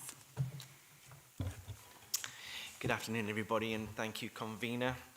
I am conscious of the time already taken and the contributions, and so I'll keep my points fairly brief. But I also want to thank staff and those who have worked so hard lately in terms of the pressing priorities that are there. In my ward, there are, again, constituents that have concerns, particularly those within the Cosfern area have raised concerns regarding bus routes and have been in touch, particularly around the 520 route from Castle Douglas to Cosfern and down Mellington. The concern about the reduction in service will have a knock-on impact upon the community, and within the ward is particularly rural, and there are concerns amongst those who are especially isolated and who rely upon the bus service for being able to get to places. Now, public transport has been discussed this afternoon as a concern, and so people then have to think about other ways of getting to places if they can't afford a car or have to rely on other forms of transportation. And within this area and in this region, the environment is not particularly conducive also for people being able to get to these locations. So, for example, we have vulnerable people, and as was mentioned by Councillor Dempster as well, particularly children who are at risk in terms of trying to get to education. Other constituents also have raised their worries about children after school and their ability to return home in a timely way, and therefore they have to hang around and would arrive home late. If they do miss the bus, then children are having to walk some distances, and there is concern about strangers and so on offering lifts and the potential risks associated with that. Also, taxis and some of the taxi licenses as well, having fraudulent or bogus taxis that may try to give people lifts and so on. So there are risks associated to having a reduced service. Schools and education obviously have a duty of care under the community councils have also expressed concern just about the situation. On page 13 of the report, 4.5.7, it mentions about the relevance of stakeholder engagement and the importance of engaging with the community to gather their experience and to gather their feedback. And I would hope that officers will listen and take on board those comments and feedback, much of which has been also highlighted this afternoon by others. But clearly the situation isn't getting better and the level of service is deteriorating, and this is causing concerns, and these risks that I've just spoken about potentially are real and will especially adversely impact the rural areas. Thank you. Thank you, Councillor Dennerley. I'll turn to Karen just to comment on those. Thanks. Thank you, Convener, through yourself. Thank you, Councillor Dennerley, for your comments and questions. Happy to take up the specific route, the 520 that you referred to in relation to the subsidised route to Carsfairn, Millington. I don't know the specific detail in relation to the reductions there, but happy to feed that back to you. And then just in terms of page 13, paragraph 4.57, Yeah, I can confirm that, officers have taken on board previous engagement with stakeholders and will continue to do so as we move forward. Thank you. Thank you, Karen. Thank you, Councillor Dennerley. Thank you, Convener. Thank you, Councillor. Councillor Ferguson, you're my next speaker, please. Thanks very much, Convener, for letting me in. Most of what I was going to ask has been asked and answered. Just there was a couple of wee things very quickly. I think it was Councillor McCammon early on talked about potentially some looking at some of the reports going to the area committee, and I think she meant that for Wigtonshire. But if we're going to do that, surely we should do it because it's a council-wide problem.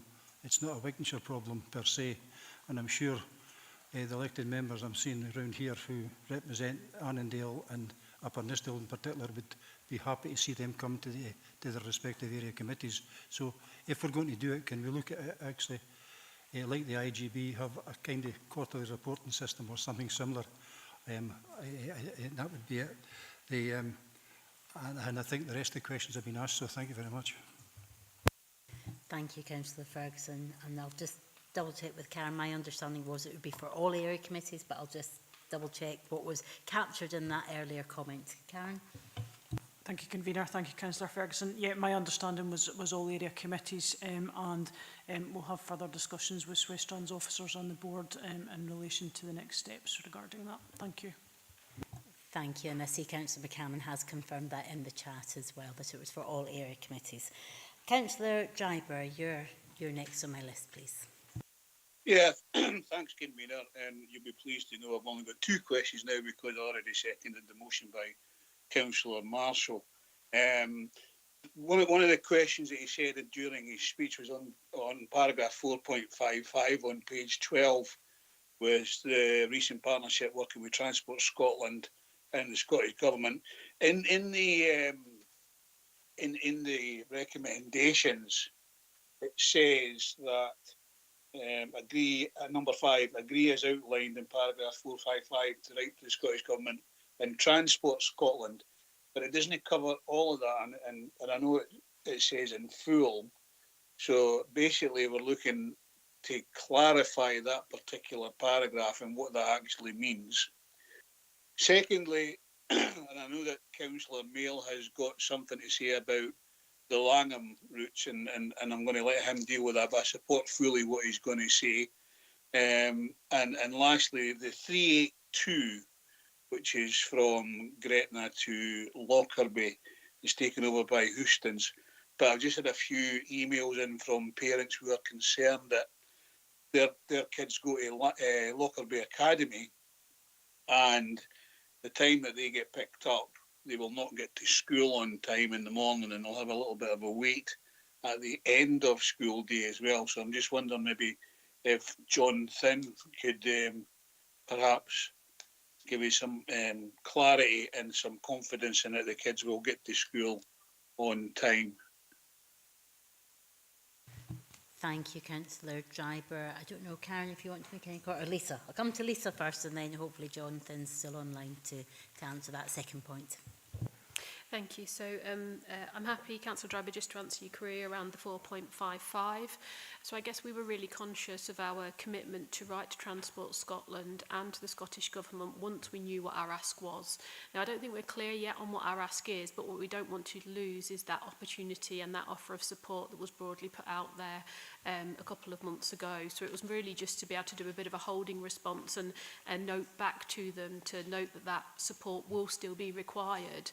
And I suggest when we come forward in November with the more detailed report that we outline what support it is we'll be asking of both Transport Scotland and the Scottish Government. So really it was just a holding response at this time.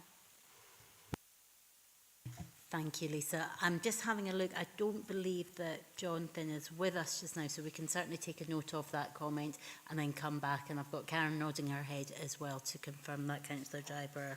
Just check that that's okay with you. Okay, thank you. Thank you. And just as it so happens, as mentioned by yourself, Councillor Mail is looking to come in, and you are next on my list, Councillor Mail. Thank you. Thank you, Convener. And thanks to Archie for his prompt, and also to support what he's saying about the Gretna Lockerbie. I've had emails about that as well. The ones we were going to talk about was the 120 and the 124, the Langham Town service and the Langham to Sammy Link service being merged, which has caused a lot of problems within the communities. So there's no point in asking the questions because there's nobody here to answer them. But what I do have from concerned residents is a fairly large petition that I wish to present to the Assistant Director after the meeting so that that can go forward. Because discussion has already started with Swestrans from the Esk Valley, and I believe they know most of the questions and they're prepared to come to the Community Council meeting on the 1st of September, brave people that they are. So as I say, we'll present the petition and make sure that all the questions are there going forward that need to be answered so they can at least come to that meeting on the 1st of September. Thank you. Thank you, Councillor Mail. I'll just turn to the Director, to Karen as well. Thank you. Thank you, Convener, and thank you, Councillor Mail. Councillor Mail got in contact with me towards the end of last week to say that there was a petition going to come forward today. So I agreed to accept that this afternoon and have put some detail in the report, and I will hand that to Swestrans as the responsible organisation for the subsidised routes. Thank you. Thank you for that. And I would just sort of add in, and it is referenced in the report, one of my Ward 2 constituents handed in a petition also, which has been noted. And I think that just shows the strength of feeling right across the region from the west right through to the east. So just to note, and I just want to take that opportunity to put my thanks on record for the constituents across Ward 2 for pulling that petition forward as well. Councillor Lowe, I've got you next, please, to come in. Yeah, thank you, Convener. I welcome Councillor Stitt's comments about putting the timetables at the bus stops, and thank you for doing that because I don't know how they got put up there. Particularly it's been school holiday season and we've had visitors, so that's been useful. But I'm just wondering how all the timetables that have come up from different companies at different times of release have been coordinated for connectivity. So who has the responsibility to maybe have a look to see that people can do onward travel going from one place to another? And will there be flexibility if we find that there are some bad connections which, with maybe slight changes in driver breaks or whatever, can be made better so that these timetables are not sort of set in stone? So connectivity is a real issue for some of our communities. Thank you, Councillor Lowe. I'll turn to Karen. Thank you, Convener, and through yourself. Thank you, Councillor Lowe. So, as detailed within the report, and as we've spoken about throughout full council today, the timetabling of the new network, whether that be subsidised or commercial, has been, I guess, a change in feast and quickly moving. So whilst the timetables are now uploaded, there is still a piece of work to do, particularly in and around the connectivity between the commercial and the subsidised routes, and that will be something that the officers are picking up going forward, and where necessary we'll discuss those through the Swestrans board. Thank you. Thank you, Karen, and hopefully that addresses that, Councillor Lowe. Councillor McFarlane, you're next on my list, please. Yeah, thank you, Convener. And I thank my colleague, Councillor Dennerley, for raising the issues in relation to Carsfairn, an area which has already been under strain because of the school issue up there, and the school transport is also part of that issue. That was a point that I was intending to raise, but one further point in relation to that is that the communities up there do have people who want to travel to the rural community, the rural cottage, sorry. And previously we have had issues there whereby they were able to get a bus to Dumfries, but it wasn't joining up. And I would just ask that we give consideration to making sure that any buses that come from the Carsfairn area do go into town, do connect up. I think there was an adjustment previously where it was only a 5-minute adjustment, but it was done, and it meant that people could actually get there without having to leave the house maybe an hour or 2 hours earlier. So if we could give consideration to that, that would be great. Thank you, Councillor McFarlane. Karen? Thank you, Convener. Thank you, Councillor McFarlane. Happy to pick that one up with the Swestrans officer and ensure there's the joining up and the connecting up to those routes that you referred to. Thank you. Thank you for that, Karen. So I've got the leader looking to come in. Just before he does, I just wanted to raise a few points myself, if I may. And obviously, you know, there's been a lot of comments made across the chamber. As a ward member, I too, along with my other ward members, have had a host of comments sent to myself, and I'm really clear, you know, the importance, the vital link that our bus network serves for our communities. And I think it's really important that we all strive to ensure that this is not the end point. I think it's very clear from the debate in the chamber today that it's not, and I think all the conversations I've had with officers is that no, we are not at an end point. There's still work to do, and we're fully committed to that. Some of the concerns that I've had raised directly with me have been already covered, from the early buses removal, long waits, the lack of day tickets, the withdrawal of the stop at the Douglas Stewart. These have all been covered. The only one that hasn't, and I'm quite impressed that I've managed to get something that hasn't been already brought up, is the advertising of the rest stop at Gatehouse of Fleet for the 500. Do we have any responsibility? How is that taken forward? And if the bus is running late, what happens in terms of that rest stop? Is that still going to be guaranteed, or would the bus just carry on and not take that rest if the bus is running late? So that was just the one point, if that could be fed back, and I appreciate you'll gather that. Thank you, Convener. As far as I'm aware, but I will double check for you, the rest stop in Gatehouse for the 500 is advertised as part of the timetable, but I will double check that information is correct. If the bus is still running late, and again, I'll clarify this absolutely, but my understanding is that's still one of the stops, so it would still direct into Gatehouse. Thank you. Thank you. So I don't see any other comments other than the leader, so I'll bring Councillor Thompson in, please. Thanks, Convener. I'll just do my little sort of ward bit as well. So obviously the 74 service has been one that I've got a fair bit of correspondence on in terms of connectivity, and Councillor Wilson raised that earlier. So thanks for that. But I think part of today is about finding the right way to achieve the things we want to do. And some of that, we'll come back to that because I've got a slight amendment to the motion as presented, which will circulate shortly. And that's really to, I suppose, coming out at the end of this meeting, we can't require Swestrans Board to do anything. I think there's a bit of a governance issue there, but it's how do we make that request to Swestrans, capturing all the things that you'll have taken on board today, because there's certain things that we can't control directly. That'll be down to providers and arrangements and timetables and all the rest, all the functions that Swestrans fulfil in partnership with ourselves.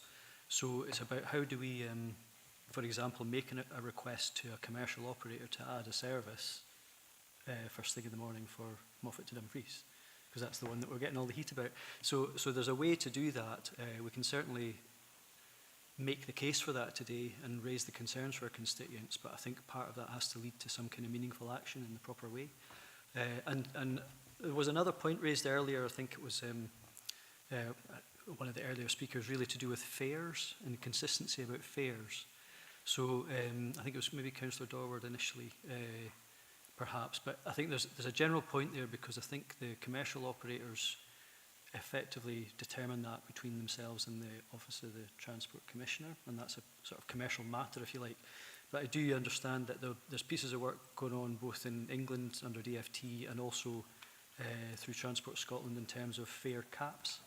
And I just wondered that might be something that we want to, if we're going to be writing letters in terms of like 2.5 in the original motion, I think there's something there about how do we capture that in terms of a cost of living exercise, where we can lobby appropriately to, for example, OTC and or Scottish Government, so that we've got so that travellers have a consistent and understandable and cost-effective pricing that they can actually access, because I think that would be useful. I think if anything today and over the last few weeks and months, it's been a sort of very steep learning curve in terms of just understanding how complex the relationship between all the different parts of the transport system are.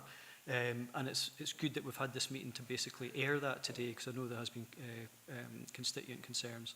But ultimately, it's really just how do we make those requests in terms of like the X74? What's the right way to do that? How can we be effective with that as a council, notwithstanding that Swestrans has its own way of determining things at its board meetings?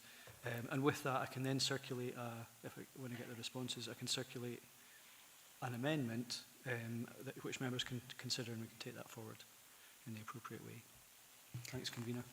Thank you, Leader. So I'll turn to officers for that, and if there's an amendment to get circulated, if members wish to take a short recess, I'm happy and content to take a short recess, but we'll get a response back in terms of your questions, and then if members want to come back in. Are you looking to formally second? Yes, formally second the amendment, yeah. Thank you, Councillor Ferguson.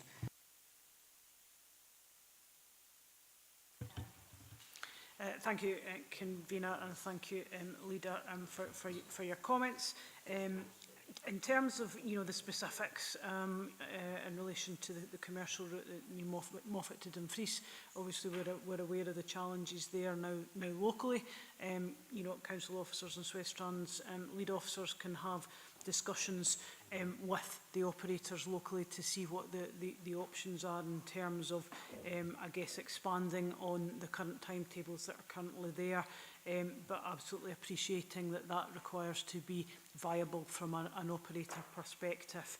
In terms of the fares going forward, the Transport Scotland, and we've had initial discussions with Transport Scotland, there likely will be a fare cap project come forward next year, so that's 2026. We've intimated our interest in that initially, as one of the RTPs and local authorities who might be interested in certainly considering that in further detail.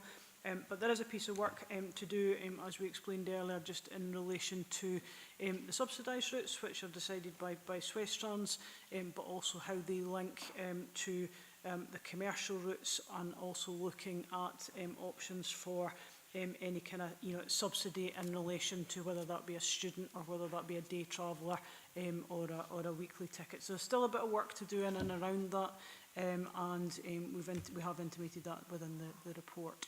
Don't know if you had anything else to add, Lisa. Thank you. Thank you. I hope that responds, and if you want to speak to your amendments, I'm quite happy to bring you in just now, Leader. Okay, well, if it's helpful, I've sent it on to governance just to circulate to members. It's maybe quicker to do it that way, or I could spend a while just reading through all the bits. I'm in members' hands. I'm happy. I'm conscious that the motion that was presented to was spoken to and then circulated. If members want to take a recess, I'm quite happy to take a short recess. But if you want to just speak briefly to that, I'm quite content. Or if you'd rather just circulate that and move straight to a recess, we can do that also. Yeah, I think probably what I would say is there's a lot in the original motion which is helpful in terms of the spirit of what it's intending, and I think it's just really to get I think we probably need a bit of a legal advice note in terms of what legislation lands with Swestrans and the council. So it's just I think there's a combined duty between the council and Swestrans to deliver, but it's really about clarifying where exactly that sits when it gets down to it.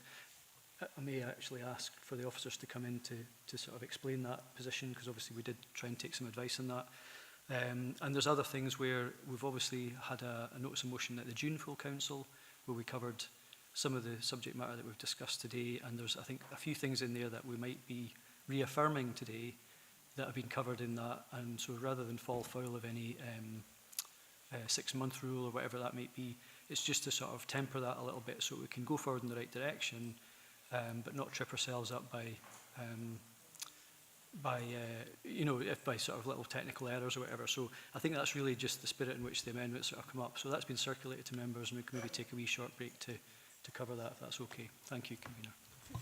Thank you, Leader. So I think if we take 15 minutes, that will allow everybody, because I believe it's not yet, I'm looking in my inbox, it's not quite landed in inboxes. So just again, to ensure transparency, inclusivity, let's make sure everybody can see the wordings of all of those. So 15 minutes, but I think Vlad's going to come in just to confirm in terms of that legal position and where we're at on there. So Vlad, I'll bring you in, please. Yes, thank you, Convener. The first thing is just the procedure. We're working on sending it to you, so we're literally doing that as we speak. so members can consider doing that 15 minutes.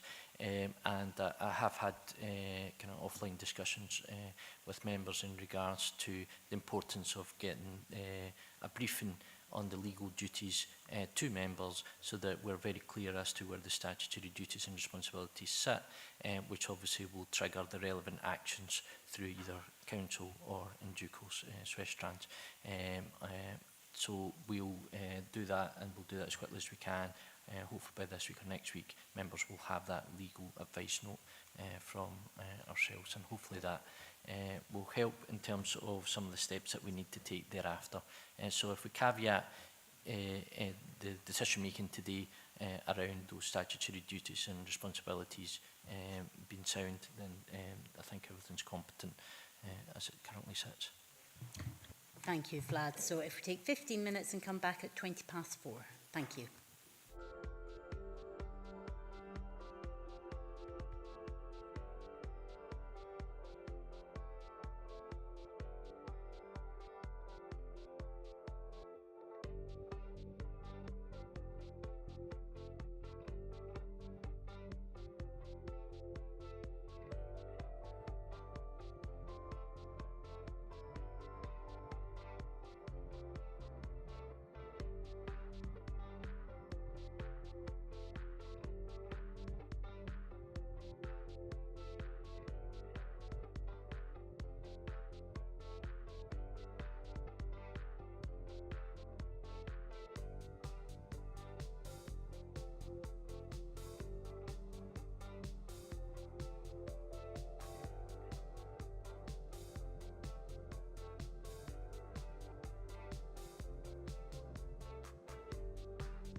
Thank you, members. So we have a motion that was proposed by Councillor Marshall, seconded by Councillor Drysdale.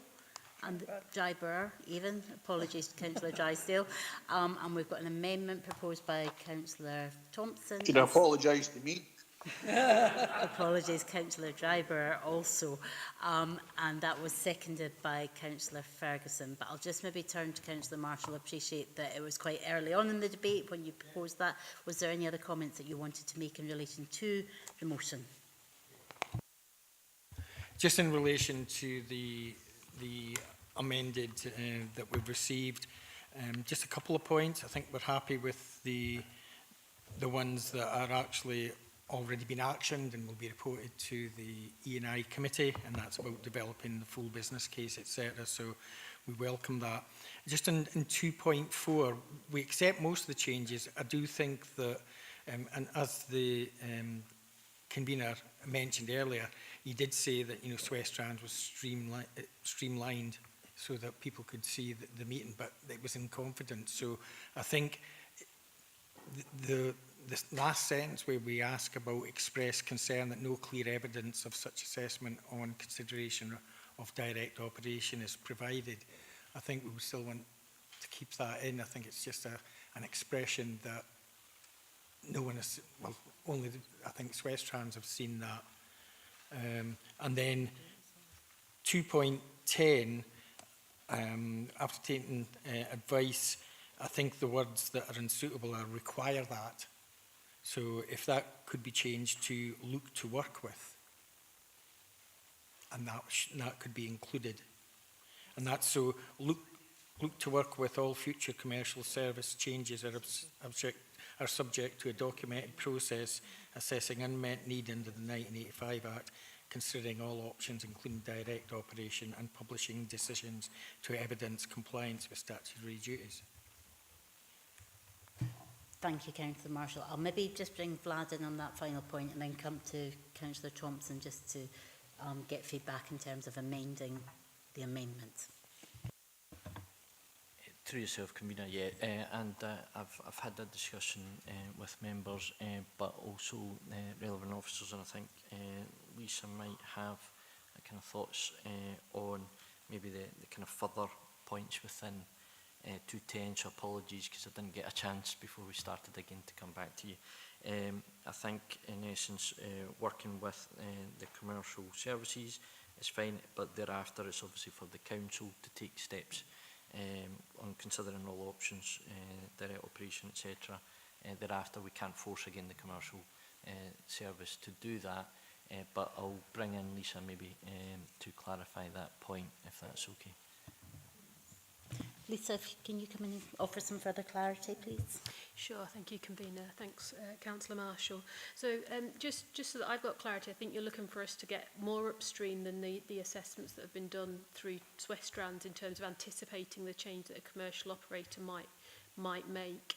I don't have a major issue with it, except that it's just simply down to that relationship with the operators, and as you say, we can't actually require them to do it, but simply support them if they wish to undertake it, and encourage them to recognise the benefits of doing that. So as long as we're comfortable that it's not a requirement, then yeah, I'm okay with that.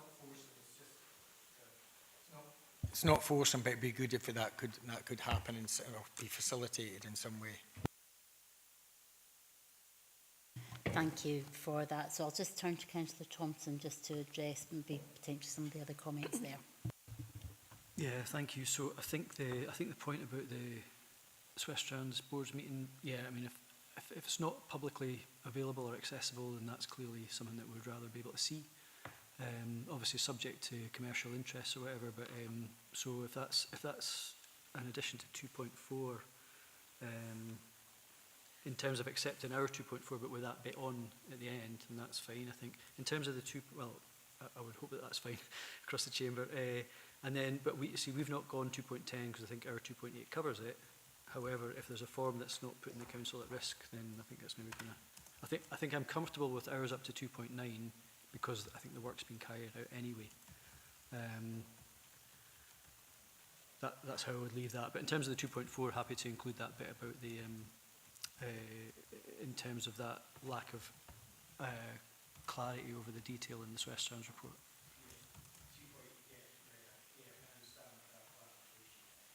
If that's okay. And I think the other thing was just any reference to the Act is problematic until we get the advice, which I'd rather have that, and then we can, you know, go forward on the right foot. So can I just confirm, and Councillor Ferguson, you were seconding that, so you also content to second it as amended with the additional point on 2.4, but not including 2.10 because it's already been covered elsewhere. Just to, excuse me, 2.8. It's been included in 2.8. So as the formal seconder of the amended motion, are you content I with that? concur with the leader's summation. Thank you. Thank you. So we still have the original motion, but an amended amendment. Lisa, were you wanting to come in just to confirm another final point?